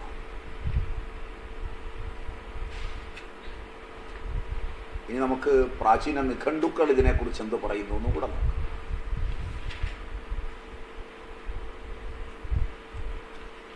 ദുർവാ ശതപർവാസ്യ ദുർവാ ശതപർവാസ്യ ശീതലത ശീതവീര്യാച ശീതലത ശീതവീര്യാച ശാദ്വലമസിത അടുത്ത ലൈൻ ശാദ്വലമസിത ഹരിത നീല ശീതാഹ്വയാ ചേതി അഭിധാനമഞ്ജരി. ഇത് നിങ്ങളുടെ ഒരു തെറ്റിദ്ധാരണയും കൂടെ മാറാനാണ് ഞാൻ പറയുന്നത്.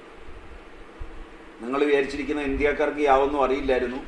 ഇതെല്ലാം പുതുതായിട്ട് പാശ്ചാത്യം കണ്ടുപിടിച്ച. പാശ്ചാത്യൻ ടാക്സോണമി പഠിക്കാൻ തുടങ്ങിയിട്ട് 100 വർഷമേ ആയിരുന്നു.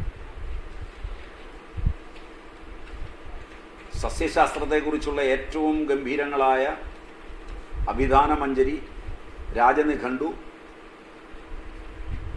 ധന്വന്തരി നിഘണ്ടു തുടങ്ങിയ ഗ്രന്ഥങ്ങളൊക്കെ ഉണ്ടായിട്ട് എത്രയോ നൂറ്റാണ്ടുകളായിരിക്കും. അവിടെ കോപ്പി അടിച്ചാണ് പാശ്ചാത്യൻ ഇത് പഠിക്കാൻ തുടങ്ങിയത് തന്നെ. കാരണം അതിനകത്ത് കുടുംബമുണ്ട്, വർഗമുണ്ട്, ഇതെല്ലാം ഉണ്ട്. ഇന്ന് പോയി എവിടുന്നെങ്കിലും ബോട്ടണിയിൽ ഒരു BSc എടുത്തിട്ട് വന്നിട്ട് ഇതുവല്ലോ നിങ്ങൾക്കറിയാവോ എന്ന മട്ടിൽ അഭിമാനിക്കുന്നവർ ആദ്യം ആലോചിക്കേണ്ടതാണ്. ആയുർവേദം പഠിക്കുമ്പോൾ പോലും ഈ നിഘണ്ടുക്കളൊന്നും പഠിക്കാതെ, നിഘണ്ടു രത്നാകരം മുതലായവ പഠിക്കാതെ സെക്കൻഡ് ഗ്രൂപ്പ് പഠിച്ചതിൻ്റെ പേരിൽ ബോട്ടണിയിൽ നിന്നറിയാവുന്ന ചില്ലറ കസർത്തും കൊണ്ട് ഇറങ്ങിത്തിരിക്കും.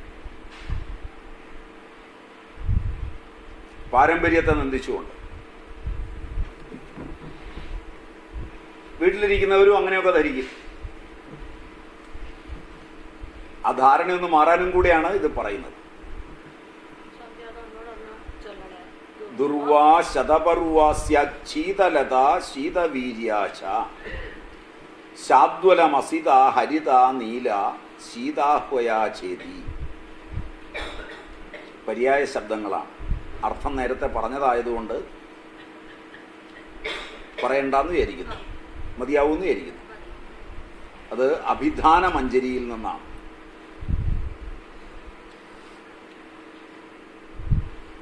ശാദ്വലം സ്യാത് നീലദുർവ ശാദ്വലം സ്യാത് നീലദുർവ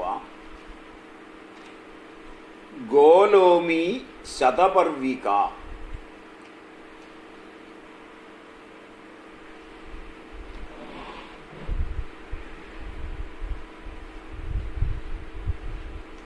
ഹരിത ശതവീര്യാച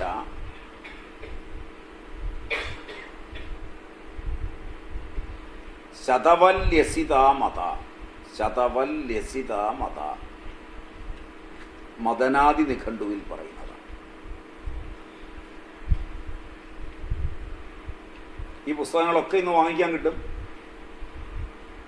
ചൗക്കമ്പയ്ക്ക് എഴുതിയാൽ സംസ്കൃതം ഹിന്ദി വ്യാഖ്യാനമോ ഇംഗ്ലീഷ് വ്യാഖ്യാനമോ ഉള്ളത് കിട്ടും. ചൗക്കമ്പ സംസ്കൃത് സീരീസ്, ചൗക്ക് വാരാണസി 1, മദനാദി നിഘണ്ടു.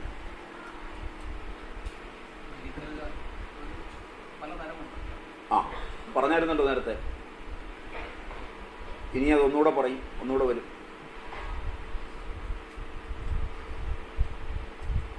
ശ്യാം നീലദുർവ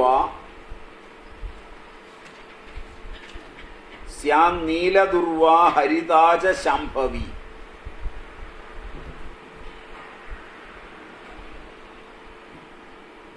ഞാനിപ്പോൾ ഉദ്ദേശിക്കുന്നത് ഇത് ഈ നിഘണ്ടു എല്ലാം റെഫർ ചെയ്ത് നിങ്ങളോട് പറയുമ്പോൾ ഇങ്ങനെയൊക്കെ അറിവ് ഈ നാട്ടിലുണ്ടായിരുന്നു എന്ന് ഒരു തോന്നൽ നിങ്ങളിൽ ഉണ്ടായി പോകട്ടെ എന്നേ കരുതുന്നുള്ളൂ. നിങ്ങളിൽ വളരെ ഇൻട്രസ്റ്റ് ഉള്ള 3-4 പേരേ ചിലപ്പോൾ ഇത് പഠിക്കുകയുള്ളൂ. എന്നാലും വിമർശിക്കാൻ നേരത്തും ഇതിനെ എതിർക്കാൻ നേരത്തും നിങ്ങളുടെ അകത്തൊരു വേദന ഉണ്ടാക്കാൻ പറ്റിയാൽ ഞാൻ ജയിച്ചു. അത്രേ ഞാൻ ഉദ്ദേശിക്കുന്നത്. അതുകൊണ്ടാണ് ഞാനിത് പറയുന്നത്. അത്രയാണ് എൻ്റെ ഉദ്ദേശം. കാരണം അത് പഠിച്ചാൽ മാത്രമേ അങ്ങനെ വരുള്ളൂ. ശ്യാം നീലദുർവ ഹരിതാച ശാംഭവി ശ്യാമാച ശാന്ത ശതപർവിക അമൃത. ഇതെല്ലാം ഞാൻ നേരത്തെ പറഞ്ഞതാണ്. നേരത്തെ പറഞ്ഞ കാര്യങ്ങൾ എവിടുന്നാണെന്നുള്ളതിന് തെളിവിനാണ് ഇപ്പം ഇത് അടുക്കോടെ ചൊല്ലിത്തരുന്നത്. കാരണം ആദ്യം അങ്ങനെ പറഞ്ഞിട്ട് അത് നിങ്ങളുടെ തലയിൽ കിടക്കുമ്പോൾ ഇത് ഇന്ന ഗ്രന്ഥത്തിൽ നിന്നാണ് പറഞ്ഞത്, അതിൻ്റെ പ്രമാണമാണ് ഇപ്പം ചൊല്ലുന്നത്. പൂത ശതഗ്രന്ഥിരനുഷ്ണവല്ലിക ആ ശ്യാമാച ശാന്ത ശതപർവിക അമൃത പൂത ശതഗ്രന്ഥിരനുഷ്ണവല്ലിക ശിവ ശിവേഷ്ടാവി ച മംഗളാജയ.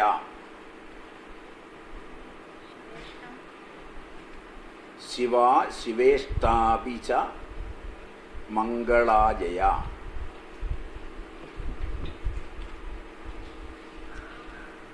സുഭഗ ഭൂതഹന്ത്രീ ച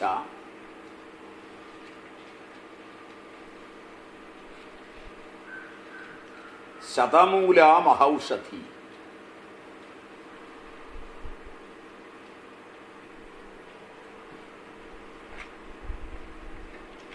അമൃത വിജയാ ഗൗരി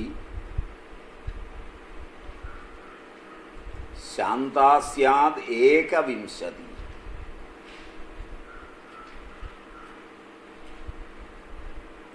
രാജനിഘണ്ടുകാരൻ പറയുന്നത് സ്യാദ് ഏകവിംശതി 21 നാമങ്ങൾ രാജനിഘണ്ടുവിൽ പറയുന്നതാണ്. ഇതൊക്കെ അതിൻ്റെ പര്യായ ശബ്ദങ്ങൾ അടങ്ങുന്ന നിഘണ്ടുവിലെ ശബ്ദങ്ങളാണ്. വീണ്ടും അതിൻ്റെ വീര്യാദികൾ നിഘണ്ടുവിൽ നിന്ന് പഠിക്കുമ്പോൾ വീര്യേ ഹിമ പിത്തഹര. വീര്യേ ഹിമ ശീതവീര്യമുള്ളതാണ്. വീര്യേ ഹിമ പിത്തഹര വിസർപ്പഗ്നി.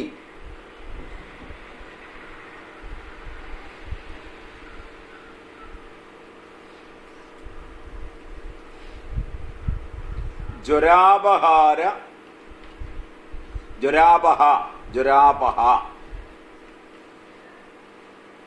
ജ്വരാപഹ. രക്തപ്രസാദിനി ജ്ഞേയ രക്തപ്രസാദിനി ജ്ഞേയ ദുർവ സഞ്ജീവനി വര. അതിൻ്റെ ഗുണം പറയുമ്പോൾ മദനാദി നിഘണ്ടു പറയുന്നതാണ്. നേരത്തെ അതിൻ്റെ പര്യായം മദനാദി നിഘണ്ടുവിൽ കണ്ടു. ഇപ്പം അതിൻ്റെ ഗുണം മദനാദി നിഘണ്ടു. വര ശ്രേഷ്ഠ.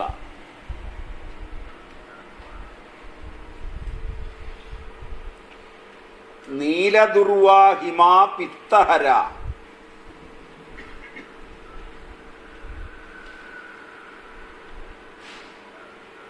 അല്ല, നീലദുർവ ഹിമാ തിക്ത.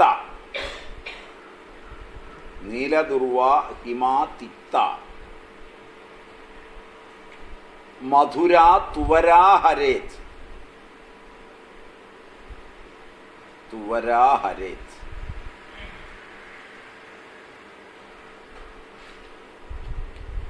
കഫ പിത്താസ്ര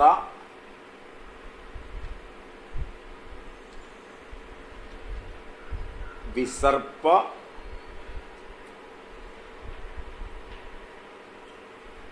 തൃഷ്ണ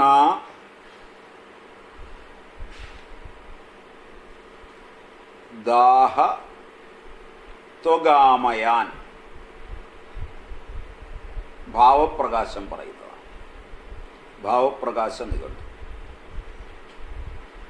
കുറഞ്ഞപക്ഷെ ഇത്തരം നിഘണ്ടുക്കളെങ്കിലും പണ്ടുണ്ടായിരുന്നു എന്നെങ്കിലും നിങ്ങളുടെ തലയിൽ ഓർത്താൽ അത്രയായി.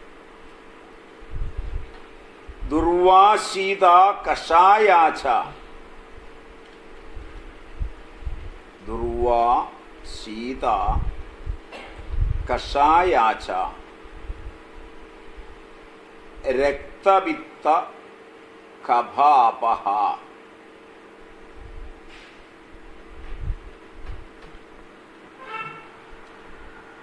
ധന്വന്തരി നിഘണ്ടുവിൽ പറയുന്നതാണ്.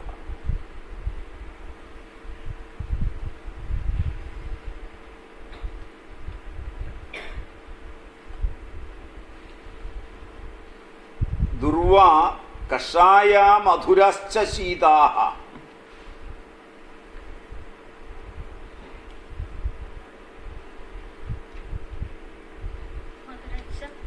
മധുരാശ്ച ശീതാഹ. പിത്താ തൃഷ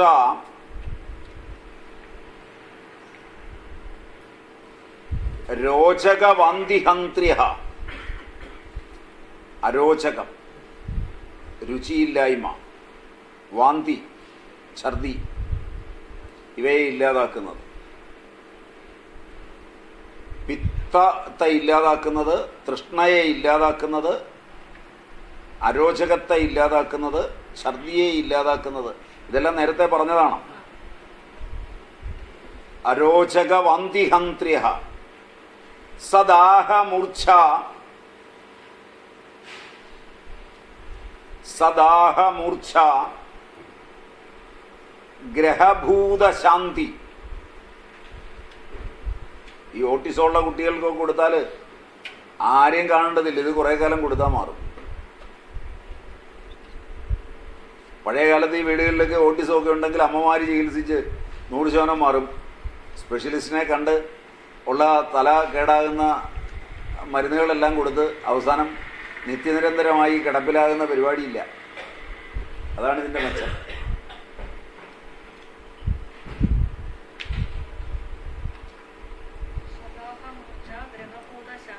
സദാഹമൂർച്ഛ ഗ്രഹഭൂതശാന്തി. ആ ഗ്രഹഭൂതശാന്തിയിൽ അപസ്മാരം, ഓട്ടിസം ഇതൊക്കെ മാറും. ശ്ലേഷ്മശ്രമധ്വംസന തൃപ്തിദാശ്ച. ദൈവാധീനത്തിന് പഠിച്ച വൈദ്യന്മാരാരും ഈ മരുന്നുകളൊന്നും കൊടുക്കുകയില്ല. അതിൻ്റെ കാരണം പഠിപ്പിച്ച കോളേജിലെ പ്രൊഫസർമാർ പറഞ്ഞു കൊടുക്കും, സ്വരസങ്ങളൊന്നും കൊടുക്കരുത്.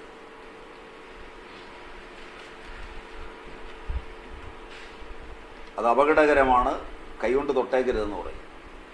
ഇടക്കാലത്ത് പ്രസിദ്ധങ്ങളായ കേരളത്തിലെ വൈദ്യസ്ഥാപനങ്ങൾ വാൾപോസ്റ്റ് തന്നെ അടിച്ചിരുന്നു. ഒറ്റമൂലികളും സ്വരസങ്ങളും ആരെങ്കിലും പറയുന്നത് കേട്ട് കുടിക്കരുത്, വളരെ അപകടമാണ്. കാരണം അവരുടെ കുപ്പിക്കകത്ത് വരുന്ന മരുന്നുകൾ മാത്രമേ കഴിക്കാവൂ. അങ്ങനൊരു പ്രചാരം തന്നെ നടത്തിയിരുന്നു. കേരളത്തിലുടനീളം വാൾപോസ്റ്റ് ഉണ്ടായിരുന്നു. ഇപ്പോൾ അവരുടെ തലവന്മാർ കഴിഞ്ഞൊരു 15-20 കൊല്ലമായിട്ട് മരുന്നിൻ്റെ കൂടെ ഇതൊക്കെ എഴുതാനും തുടങ്ങിയിട്ടുണ്ട്. കാരണം മറ്റതുകൊണ്ട് ഇപ്പോൾ രോഗം മാറുകയില്ല എന്ന് ബോധ്യമായതുകൊണ്ട്, കച്ചവടം കുറഞ്ഞു പോയതുകൊണ്ട്. കച്ചവടത്തിനായാണ് രാജ്യം ഒരുങ്ങുന്നത്, അല്ലാതെ ഉപകാരപ്രദമായല്ല. വിദ്യാഭ്യാസം അങ്ങനെയാണ് പോകുന്നത്. പഠിക്കുന്നതിനാണ്, കച്ചവടത്തിനാണ് നിങ്ങൾ പഠിച്ചിരിക്കുന്നത്. കാരണം വിദ്യാഭ്യാസം തന്നെ ഒരു വലിയ കച്ചവടമാണ്. പൈസ മുടക്കി ഒരു കച്ചവടത്തിൽ ഒരു പ്രോഡക്റ്റിനെ ഉണ്ടാക്കുന്നു, അതാണ് പഠിച്ചവൻ. ആ പ്രോഡക്റ്റ് എന്തുമാത്രം കാശുണ്ടാക്കിക്കൊണ്ടുവരുന്നു എന്നാണ് നോക്കുന്നത്. ഇല്ലെങ്കിൽ അച്ഛനും അമ്മയും വരെ തെറി പറയാൻ തുടങ്ങും. പഠിപ്പിച്ച കാശ് വല്ലതും പ്രയോജനമുണ്ടോ? നിന്നെ കൊണ്ട് എന്തിനു കൊള്ളാം, കണ്ടുപിടിക്കും മറ്റവനെ. അങ്ങനെയൊന്നും അല്ല പറയുക. ചങ്ങനാശ്ശേരിയിലൊക്കെ ആണെങ്കിൽ പറയുക കുറേശ്ശെ കഴിക്കാനാണ് പറയുക.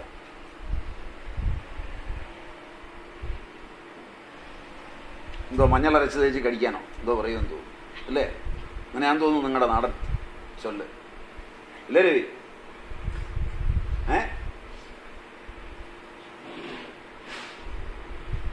സദാഹമൂർച്ഛാഗ്രഹഭൂതശാന്തി ശ്ലേഷ്മശ്രമധ്വംസന തൃപ്തിദാശ്ച. ശ്ലേഷ്മ ശ്രമ ധ്വംസന തൃപ്തിദാശ്ച. തൃപ്തിദാശ്ച.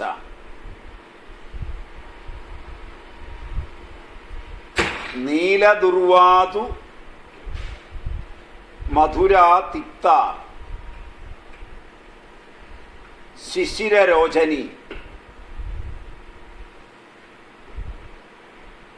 രക്തപിത്ത മധുരാ തിക്ത ശിശിരരോചനി.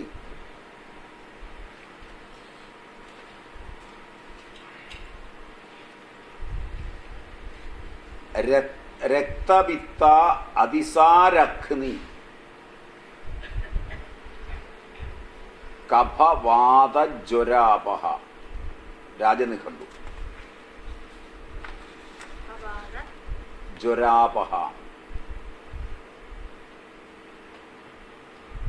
രാജനിഘണ്ടു.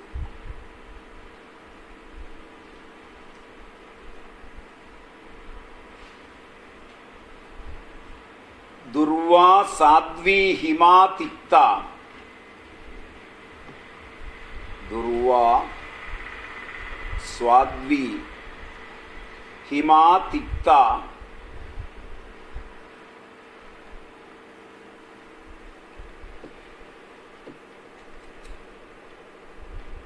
കഷായ ജീവനി ജയേത്.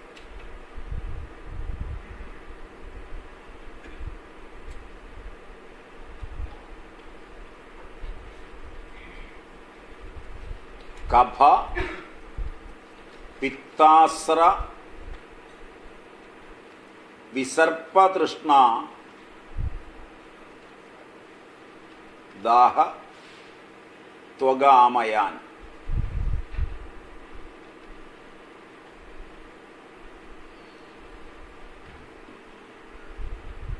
കയ്യദേവനിഘണ്ടു. ദേവനിഘണ്ടു.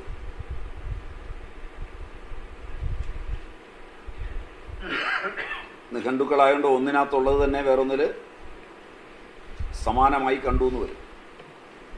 ദുർവാ ജ്വരഹരാവൃണ്യ. ദുർവാ ജ്വരഹരാവൃണ്യ രക്തപിത്ത വിനാശിനി. ഹൃദയപ്രിയ നിഘണ്ടു. അത് പഠിക്കാൻ എളുപ്പമാകെ അത്രയേ ഉള്ളൂ.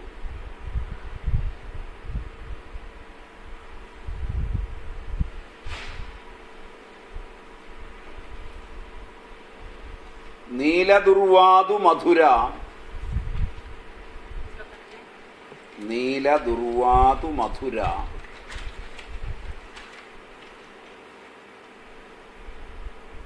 തിക്ത ശീതാരുചിപ്രദ.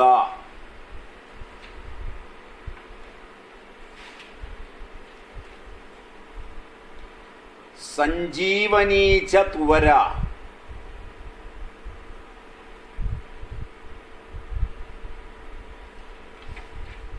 രക്തശുദ്ധികരീ മത. രക്തശുദ്ധികരീ മത. ഇതിൽ കുറച്ച് കാര്യങ്ങളെങ്കിലും തല നിൽക്കിയല്ലേ കേൾക്കുമ്പോൾ. രക്തപിത്താൽ അതിസാരഗ്നി. രക്തപിത്ത അതിസാരഗ്നി ജ്വരപിത്ത വമീഹരി. വമി ഛർദി. വമീഹര. ജ്വരപിത്ത വമീഹര.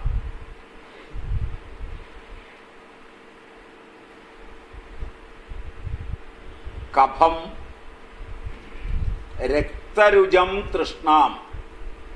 ശരീരത്തിൽ വരുന്ന വേദന പലപ്പോഴും ഹീമറ്റോളജിക്കൽ കണ്ടീഷനിലാണ്.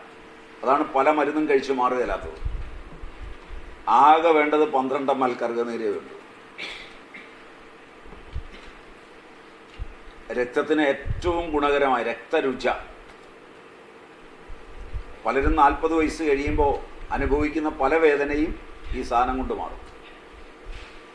കഫം രക്തരുജം തൃഷ്ണം വിസർപ്പം ച നാശയേത്.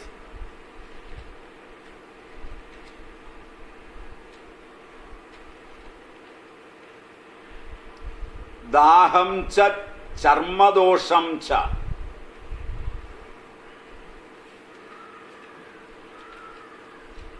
നാശയേദിതി കീർത്തിത. നാശയേത് ഇതി കീർത്തിത. നിഘണ്ടു രത്നാകരം.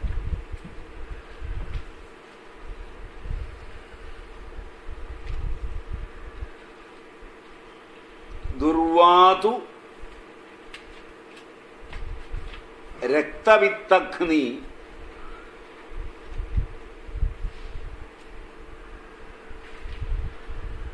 കണ്ടു ത്വഗ്ദോഷനാശിനി.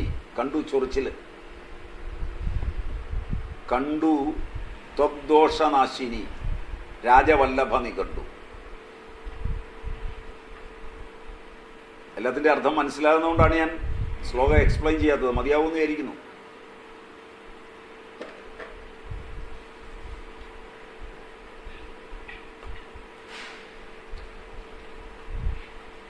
ഇത്രയാണ് നിഘണ്ടുക്കളുടെ റഫറൻസ്. ഇനിയുണ്ട് ഒരുപാടുണ്ട്. എങ്കിലും നിങ്ങൾക്കൊരു ഇങ്ങനെ ഉണ്ട് എന്നൊരു ബോധം ഉണ്ടാക്കാൻ കുറച്ചെണ്ണം തന്നേ ഉള്ളൂ.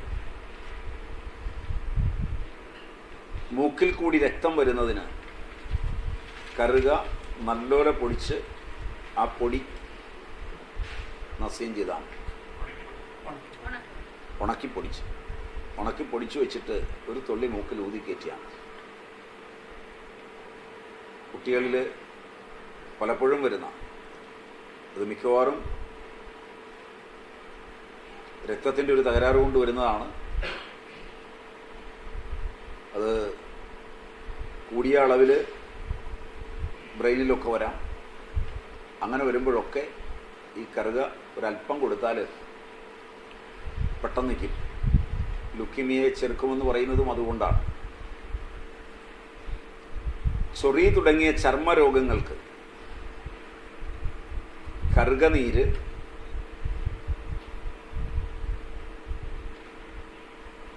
ഏലാദി ഗണത്തിലെ മരുന്നുകൾ കൽക്കമായി എണ്ണ കാച്ചി തേക്കുക.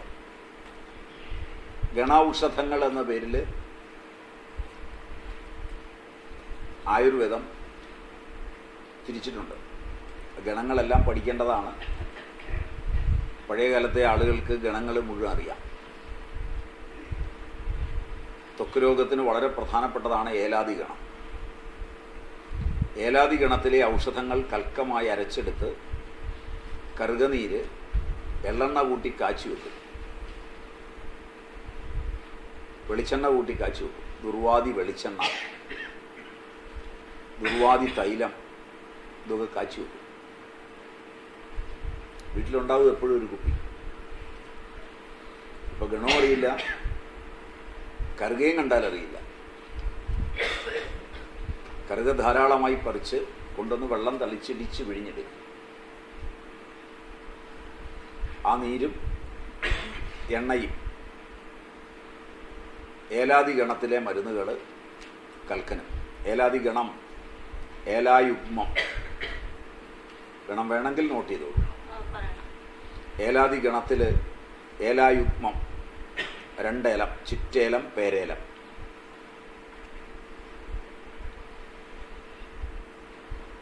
തുരുഷ്ണം, തുരുക്കം എന്ന് പറയും. വാങ്ങിക്കാൻ കിട്ടും. 2 ഏലമാണ്. ചിറ്റേലം, പേരേലം എന്ന് 2 ഏലമുണ്ട്.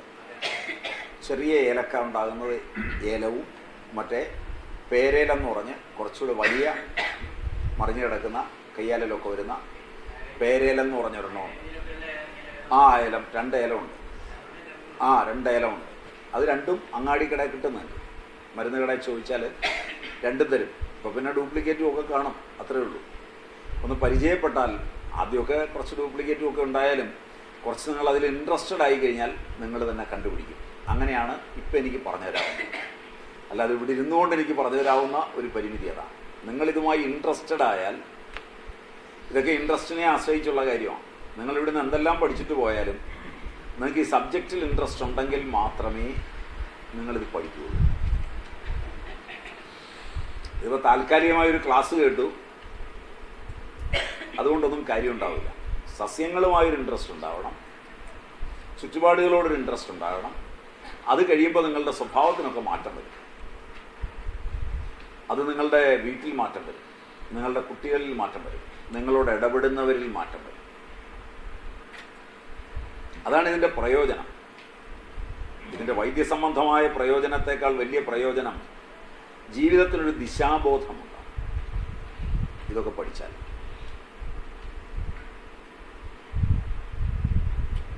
അങ്ങനെ വന്നു കഴിഞ്ഞാൽ നിങ്ങളെ ചിലപ്പോൾ ഇതിഷ്ടപ്പെടാത്ത ആളുകൾ ഭ്രാന്തന്മാരെന്നും പറയും കുറച്ച് നാളത്തേക്ക്.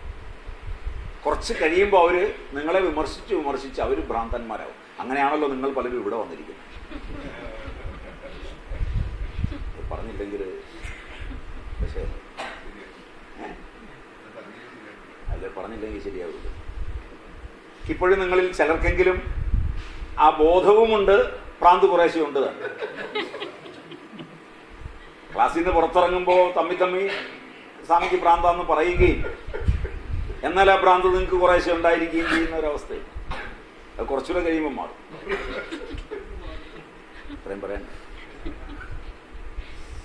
ഇത്രയും പറഞ്ഞില്ലെങ്കിൽ ഞാനിതറിയാതെയാണ് ചെയ്യുന്നതെന്ന് നിങ്ങൾക്കൊരു തോന്നലുണ്ടാവില്ല.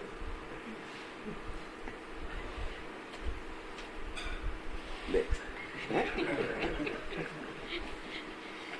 അപ്പൊ ഏലായുഗ്മം, ചിറ്റേലം, പേരേലം. കറുക രണ്ടല്ല, ഒരുപാട് സൈസ് നമ്മൾ പറഞ്ഞു കഴിഞ്ഞു. നീലദുർവ, ശ്യാമദുർവ, ഒരുപാടുണ്ട്. സാധാരണ ഉള്ളത് വെള്ള, നീല ഒക്കെ ഉണ്ട്. വെള്ളയാണ് കൂടുതൽ ശ്രേഷ്ഠമായി കണക്കാക്കുന്നത്.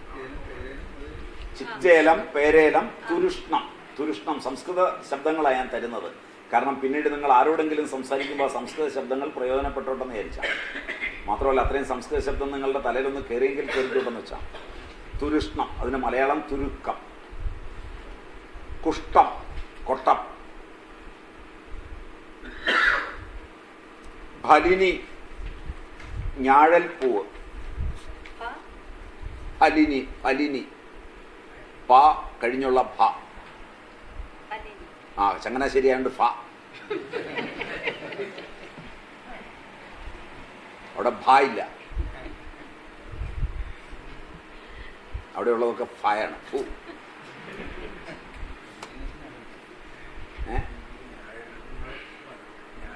ഞാഴൽപ്പൂവ്.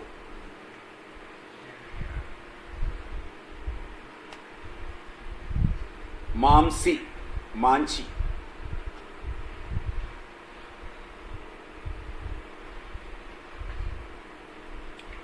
ജലം, ഇരുവേലിത്തണ്ട്.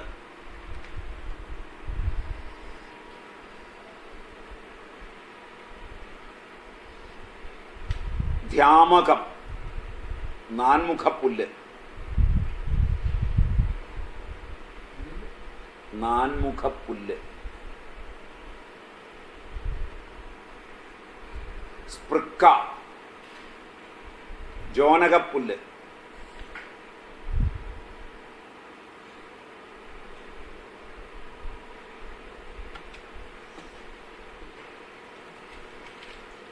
ചോരകം.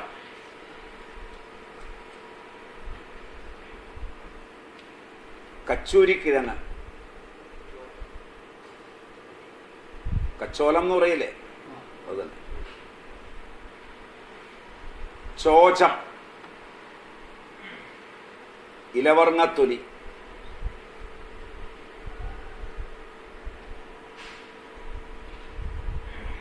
പത്രം, പച്ചില.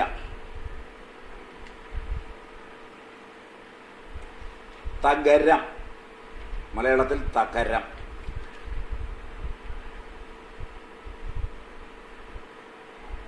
സ്ഥൗണേയം, സ്ഥൗണേയം, തൂണിയാങ്കം, മലയാളം. തൂണിയാങ്കം. ജാതി, അത് നമ്മുടെ കൊത്തമല്ലി പോലൊരു അതിനോട് സാദൃശ്യമുള്ളൊരു സാധനമാണ്. ഇത് കിട്ടും, അതെല്ലാം നിങ്ങൾക്ക് വാങ്ങിക്കാൻ കിട്ടും. സ്ഥൗണേയം, തുണിയാങ്കം. ജാതി, അത് ജാതിക്കയാണെന്നും പിച്ചകമാണെന്നും അഭിപ്രായമുണ്ട്. പിച്ചകം ഉപയോഗിച്ചാൽ മതി. ഇതിനുപയോഗിക്കുമ്പോൾ പിച്ചകം ഉപയോഗിച്ചാൽ മതി. രസം, നറുംപശ.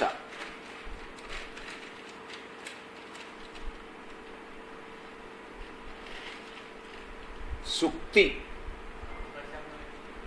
മരത്തിൻ്റെ കറയാണ്. നറുംപശ വനത്തിൽ നിന്ന് വരുന്നൊരു കറയാണ്, വാങ്ങിക്കാൻ കിട്ടും. ശുക്തി, മുത്തുച്ചിപ്പി.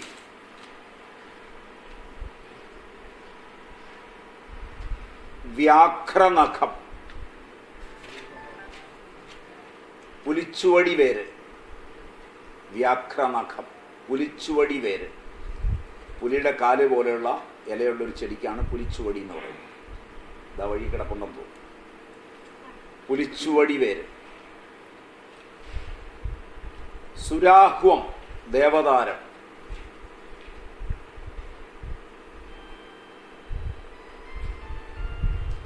അഗരു, അഖില്.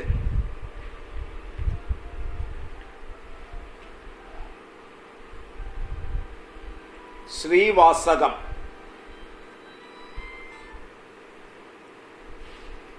തിരുവട്ടപ്പശ.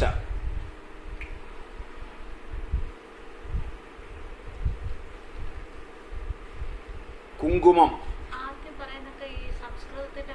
ആദ്യം സംസ്കൃത ശബ്ദം, പിന്നെ എൻ്റെ മലയാളം. അതുവരെ മനസ്സിലായില്ല. ശ്രീവാസകം, തിരുവട്ടപ്പശ.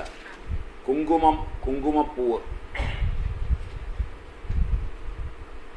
ചണ്ട, നറും ചണ്ണക്കിഴങ്ങ്.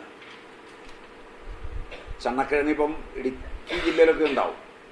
ചണ്ണക്കൂവ എന്ന് പറയും. കേട്ടിട്ടുണ്ടോയെന്നറിയില്ല. ആ, ഗുഗ്ഗുലു, ഗുൽഗുലു.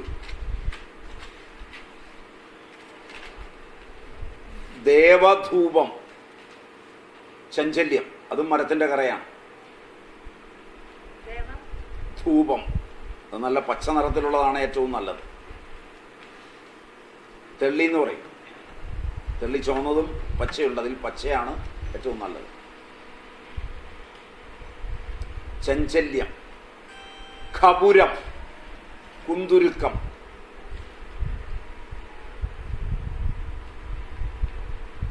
പുന്നാകം, പുന്നപ്പൂവ്.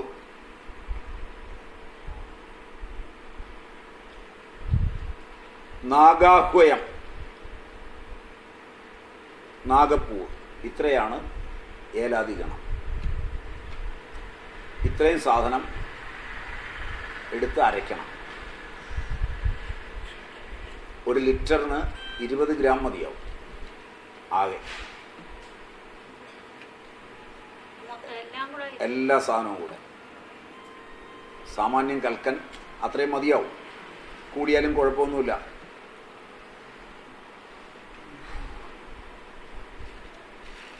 അരച്ച് കലക്കി കാച്ചിയെടുത്താൽ ആ എണ്ണ സകല ത്വക്ക് രോഗങ്ങൾ. വീട്ടിലൊരു കുപ്പി കാച്ചി വെച്ചാൽ വേറെ ആരെയും സമീപിക്കേണ്ടതില്ല. നീരുണ്ടല്ലോ, വേറെ വെള്ളം ചേർക്കേണ്ട ആവശ്യമില്ല. വെള്ളം തളിച്ചിടിച്ചു കഴിഞ്ഞാൽ നീരിൻ്റെ 1/4 എണ്ണ, നീരിൻ്റെ ഈക്വൽ എണ്ണ, നീരിൻ്റെ പകുതി എണ്ണ, ഇങ്ങനെയൊക്കെ കാച്ചും. 1/4 എണ്ണ മതി, അതാണ് കൂടുതൽ നല്ലത്. അപ്പോൾ സത്ത് പിടിക്കാൻ നല്ലതാണ്. എന്നിട്ട് നീരിൻ്റെ 1/4 എണ്ണ, അതൊരു നല്ല യോഗമാണ്. നീരിൻ്റെ പകുതി എണ്ണ, അതും ഒരു യോഗമാണ്. നീരിന് സമമെണ്ണ, അതും ഒരു യോഗമാണ്. വളരെ കൂടിയവർ നീരിൻ്റെ വീട്ടാവശ്യത്തിനൊക്കെയാണ് 16 എണ്ണയിലും കാച്ചാറുണ്ട്. മനസ്സിലായി? അപ്പോൾ കൽക്കൻ കൂടുതൽ വരും തള്ളിപ്പോവാൻ. അങ്ങനെയൊന്നുമില്ല, കാരണം എല്ലാം ഫലപ്രദം തന്നെയാണ്. അങ്ങനെ കാച്ചി വെച്ചിട്ട് അതിൽ 1 ലിറ്റർ എണ്ണയ്ക്ക് 20 ഗ്രാം കൽക്കൻ എന്ന കണക്കിന് ചിലെടുക്കും. 100 ഗ്രാം കൽക്കൻ എന്ന നിലയിൽ എടുക്കും. 1 ലിറ്ററിന് 100 ഗ്രാം എന്ന കണക്കിനെടുക്കും. അതായത് പഴയ കണക്ക് നാഴിക്ക് ഒരു കഴഞ്ചെന്നാണ്. നാഴിക്കൊരു കഴഞ്ച എന്ന് പറഞ്ഞാൽ 5 ഗ്രാം ആകുമ്പോൾ 4 4 നാഴി ഒരു ഇടങ്ങഴി എന്നുള്ള കണക്കിന്.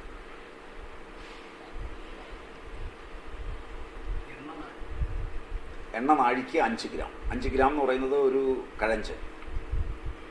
കൽക്കനരയ്ക്കുന്നത് ആ പരുവത്തിലാണ് പഴയ ആളുകൾ ചെയ്യുന്നത്. മാഗധ പരിമാണം, മാഗധ പരിമാണത്തിലാണ് 5 ഗ്രാം വരുന്നത്. മറ്റത് 4 ഗ്രാമേ ഉള്ളൂ. കലിംഗ പരിമാണത്തിൽ 4 ഗ്രാമേ ഉള്ളൂ.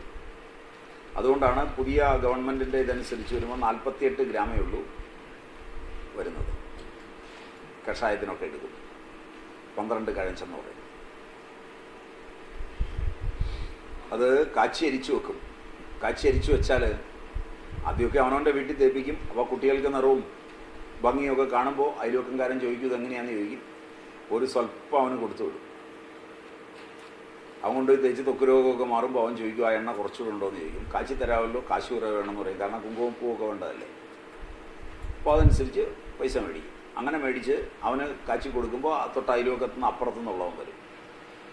അങ്ങനെയാകുമ്പോൾ അതൊരു ജീവിത വ്യാപാരമായി എന്ന് മാറും. അത് നല്ല രീതിയിൽ നടത്തിക്കൊണ്ട് പോയാൽ സുഖമായൊരു കുടുംബം കഴിഞ്ഞു പോകും. വേറെ ഒറ്റ പരിപാടിക്കും പോകണ്ട. ആളുകൾ തന്നെ ഇങ്ങ് വന്നോളൂ. റിട്ടയർമെൻറ്റ് കാലത്ത് നല്ല പരിപാടിയാണ് പഠിച്ചു വെച്ചാൽ. 2 or 3 എണ്ണയുടെ കാര്യം പഠിച്ചാൽ മതി. വേറെ ഒരുപാടൊന്നും വേണ്ട. പിന്നെ തലയിലും ദേഹത്തും തേക്കാവും. എല്ലാ ത്വക്ക് രോഗങ്ങൾക്കും നല്ലതാണ്.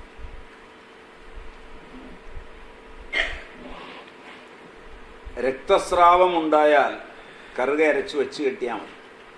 ശരീരത്തിൽ എവിടെ മുറിഞ്ഞിട്ട് രക്തം വന്നാലും കറുക അരച്ച് വെച്ച് കെട്ടിയാൽ മതി.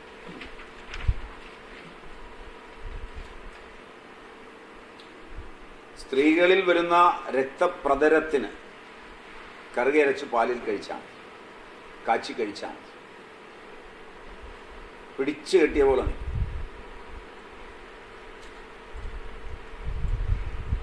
നാഡീബലമുണ്ടാകാൻ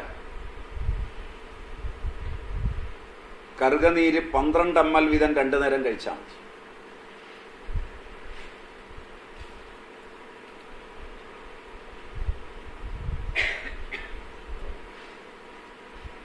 ഉന്മാദത്തിന് കറുകനീര് അത്യന്തം ഫലപ്രദമാണ്. ഉന്മാദ രോഗങ്ങളിൽ കറുകനീര് കൊട്ടം പൊടിച്ചിട്ട്, ഇരട്ടി മധുരം പൊടിച്ചിട്ട്, വെള്ളുള്ളി അരച്ച് ചേർത്ത് ഒക്കെ കൊടുക്കാറുണ്ട്. കൊട്ടം, കറുകനീര്, ഒരു നുള്ളു കൊട്ടം പൊടിച്ചിട്ട്, കറുകനീര് ഒരു നുള്ളു, ഇരട്ടി മധുരം പൊടിച്ചിട്ട്. കുട്ടികളിലെ ഉന്മാദ ലക്ഷണങ്ങൾ കാണുകയാണെങ്കിൽ, ബാലോന്മാദ ലക്ഷണങ്ങൾ കാണുകയാണെങ്കിൽ ചെറുപ്പത്തിലേ കൊടുത്താൽ നല്ലതാണ്. ഒരു 8 വയസ്സ് 9 വയസ്സ് ആദ്യത്തെ മെൻസസ് ഒക്കെ ആവുമ്പോഴേക്ക് പെൺകുട്ടികളിൽ ഉന്മാദ ലക്ഷണങ്ങൾ കാണും. അത് അവഗണിക്കും അച്ഛനമ്മമാർ. അത് അവഗണിക്കുമ്പോൾ ഒരു 8-9 ക്ലാസ് ആകുമ്പോഴേക്ക് തല്ലിപ്പൊളിയായി തീരും പെൺകുട്ടി. അന്നേരം 2 സ്വഭാവം ഉണ്ടാവും. അച്ഛൻ്റെ അമ്മയുടെ അടുക്കലൊരു സ്വഭാവവും പുറത്തൊരു സ്വഭാവം ഉണ്ടാവും. അങ്ങനെ 2 സ്വഭാവം ഉണ്ടായി കഴിയുമ്പോൾ അച്ഛനമ്മമാർക്ക് അറിയുന്ന സ്വഭാവമേ അവർ വിശ്വസിക്കുകയുള്ളൂ. അങ്ങനെയാണ് കേരളത്തിൽ ഇന്ന് ഇത്രയധികം ഡൈവോഴ്സുകൾ ഉണ്ടാകുന്നത്. അത് ഉന്മാദം കൊണ്ടാണ്. അത് പിന്നെ സൈക്യാട്രിസ്റ്റിനെ കൊണ്ട് കാണിക്കുമ്പോൾ mania, depression, maniac depression, schizophrenia, paranoia, paranoid schizophrenia എന്നൊക്കെ പറയും. ഉന്മാദം എന്ന് പറയുന്നത് ഒരു മാനസിക രോഗമാണ്. അത് പല വിഭാഗമുണ്ട് ഉന്മാദത്തിനാണ്. ഉന്മാദം ചെറിയ അളവ് മുതൽ വലിയ അളവ് വരെ ഒട്ടേറെ രോഗങ്ങളുടെ ഒരു സങ്കരമാണ്.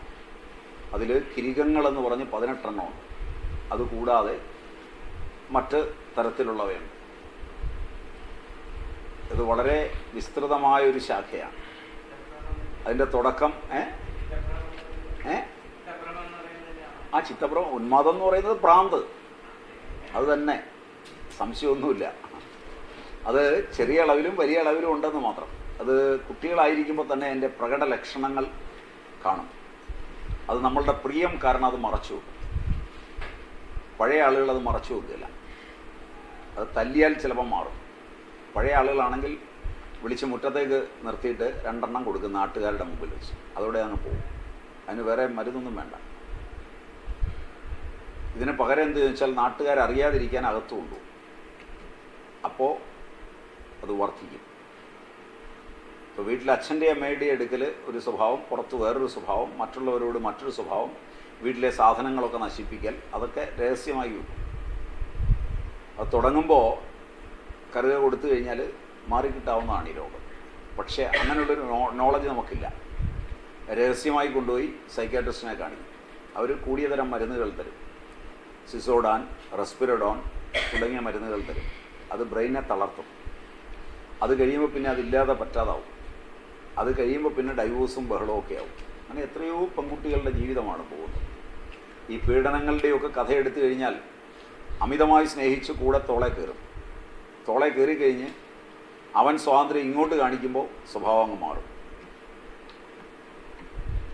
സ്വഭാവം മാറിക്കഴിഞ്ഞ് ട്വിസ്റ്റഡായി ബഹളം കാണിച്ചു കഴിയുമ്പോൾ നാട്ടുകാരെല്ലാം കൂടെ കൂടും. ഇതാണ് പലതും. കാരണം ഞാനങ്ങനെ തോളെ കയറിയാൽ ഉടനെ അവനങ്ങനെ ചെയ്യാവോ എന്നാണ് ചോദിക്കുന്നത്. അവൻ നന്നായിരിക്കണം എന്നുള്ളതാണ് നിയമം. സ്വാമിമാരും പള്ളിയിലച്ഛന്മാരും പ്രായമായ കാർന്നവന്മാരും വൃദ്ധന്മാരും ഒക്കെ ഈ ഗതികേടി ചെന്ന് വീഴുന്നത്, ജഡ്ജിയും ഒക്കെ ചെന്ന് വീഴുന്നത് ഇങ്ങനത്തെ ഗതികേടിലാണ്.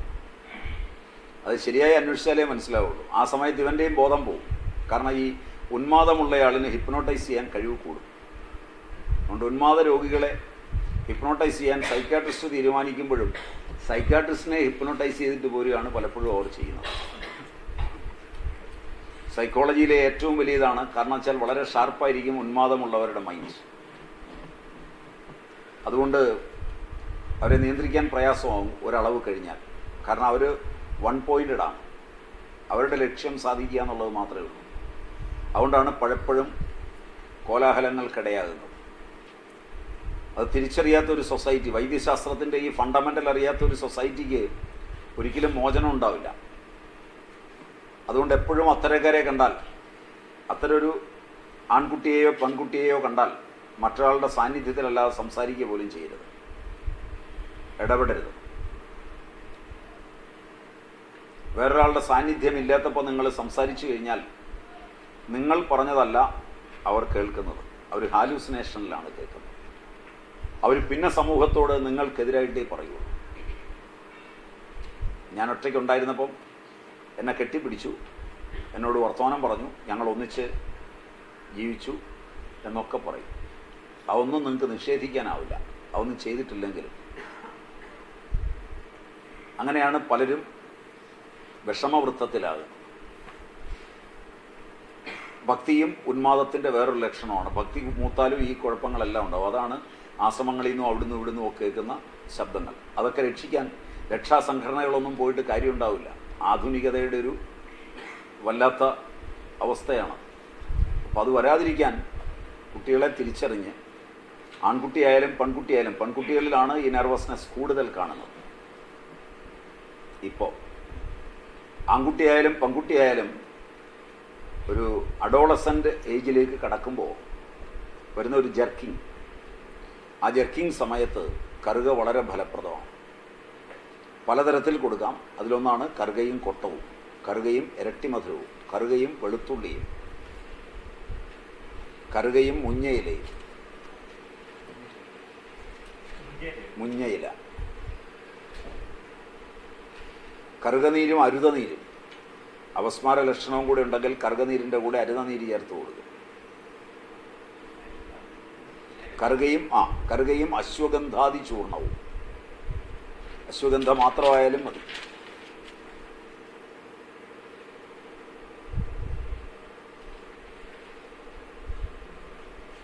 പിന്നെ ഒരുപാട് യോഗങ്ങളുണ്ട്, കുറേ എണ്ണം പറഞ്ഞതേ ഉള്ളൂ. ഏത് കൊടുത്താലും ഫലപ്രദമാണ്. കറുകയും എള്ളെണ്ണയും.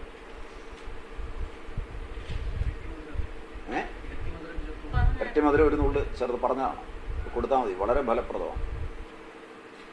കറുകയും എള്ളെണ്ണയും. ഇതിൽ ബുദ്ധിമാന്ദ്യ ലക്ഷണവും കൂടി ഉണ്ടെങ്കിൽ കറുകയും കിളിതീനിപ്പഞ്ഞിയും. കിളിതീനിപ്പഞ്ഞി സെലാസ്ട്രസ് പാനിക്കുലേറ്റ എന്നാണെന്ന് തോന്നുന്നു ബൊട്ടാണിക്കൽ നെയിം. സെലാസ്ട്രേസിയ കുടുംബത്തിൽപ്പെട്ടതാണ്. ചെറുപ്പുന്നേരി എന്ന് പറയും. ബുദ്ധിമാന്ദ്യവും കൂടെ ഉണ്ടെങ്കിൽ വളരെ ഫലപ്രദമാണ്. കറുകനീരിൽ ചെറുപ്പുന്നേരി അരച്ചു കൊടുക്കുക. ഇതിനേക്കാളൊക്കെ ഫലപ്രദമാണ് കറുകയും കഞ്ചൻ കോരയും. കഞ്ചൻ കോര, കഞ്ചാക്കോര, ശംഖുപുഷ്പി. ശംഖുപുഷ്പമല്ല, ശംഖുപുഷ്പവും കൊടുക്കാം. ശംഖുപുഷ്പത്തേക്കാൾ ഫലപ്രദമാണ് ശംഖുപുഷ്പി.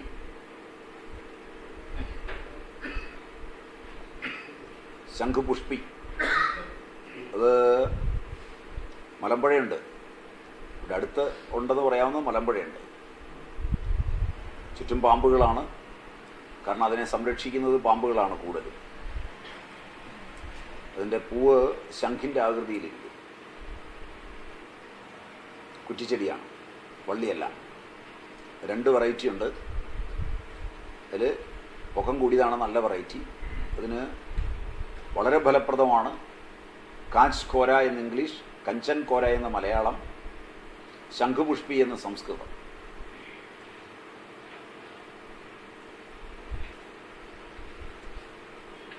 അത് അരച്ചു കൊടുത്താൽ പെട്ടെന്ന് നിൽക്കും. ഒരുപാട് ഔഷധങ്ങളുണ്ട് ആ വകുപ്പിൽ കറുകയുടെ കൂടെ ചേർത്ത് കൊടുക്കുന്നത്. കുടവനുമൊക്കെ ചേർത്ത് കൊടുക്കാം. അതൊക്കെ പഴയ രീതിയിൽ പറഞ്ഞിട്ടുള്ളതല്ല, എങ്കിലും ബുദ്ധിക്കൊക്കെ നല്ലതാണ്. അതിൽ ഏറ്റവും ഫലപ്രദമായവയാണ് ഈ പഴയ ആളുകൾ പറഞ്ഞിരിക്കുന്ന സാധനങ്ങൾ.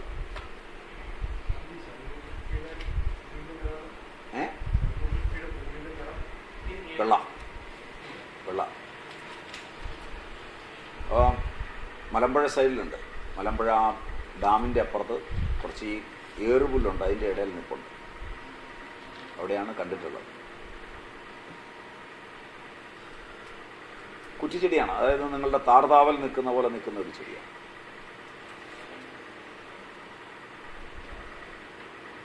അപ്പോൾ ഉന്മാദത്തിനും അപസ്മാരത്തിനും ഇത് വളരെ നല്ലതാണ്. അപസ്മാരത്തിന് ഇതിൽ പല പ്രയോഗങ്ങളും പഴയ ആളുകൾ ചെയ്യും.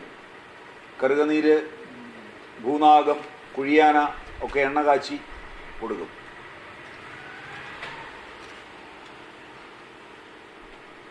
കറുകനീര് ചേർത്ത് ഭൂനാഗ തൈലം ഉണ്ടാകും, എന്നിട്ട് കൊടുക്കും.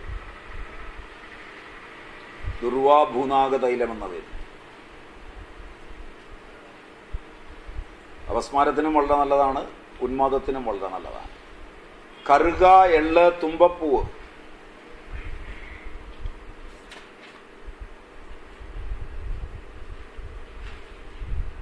ഇവ പാലിലരച്ച് വെണ്ണ ചേർത്ത് കടഞ്ഞ്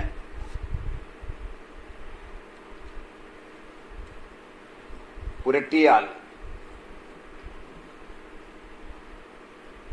പ്രമേഹ പിടകകൾ ഇല്ലാതാവും. പ്രമേഹം കൊണ്ടുവരുന്ന കുരുക്കൾ.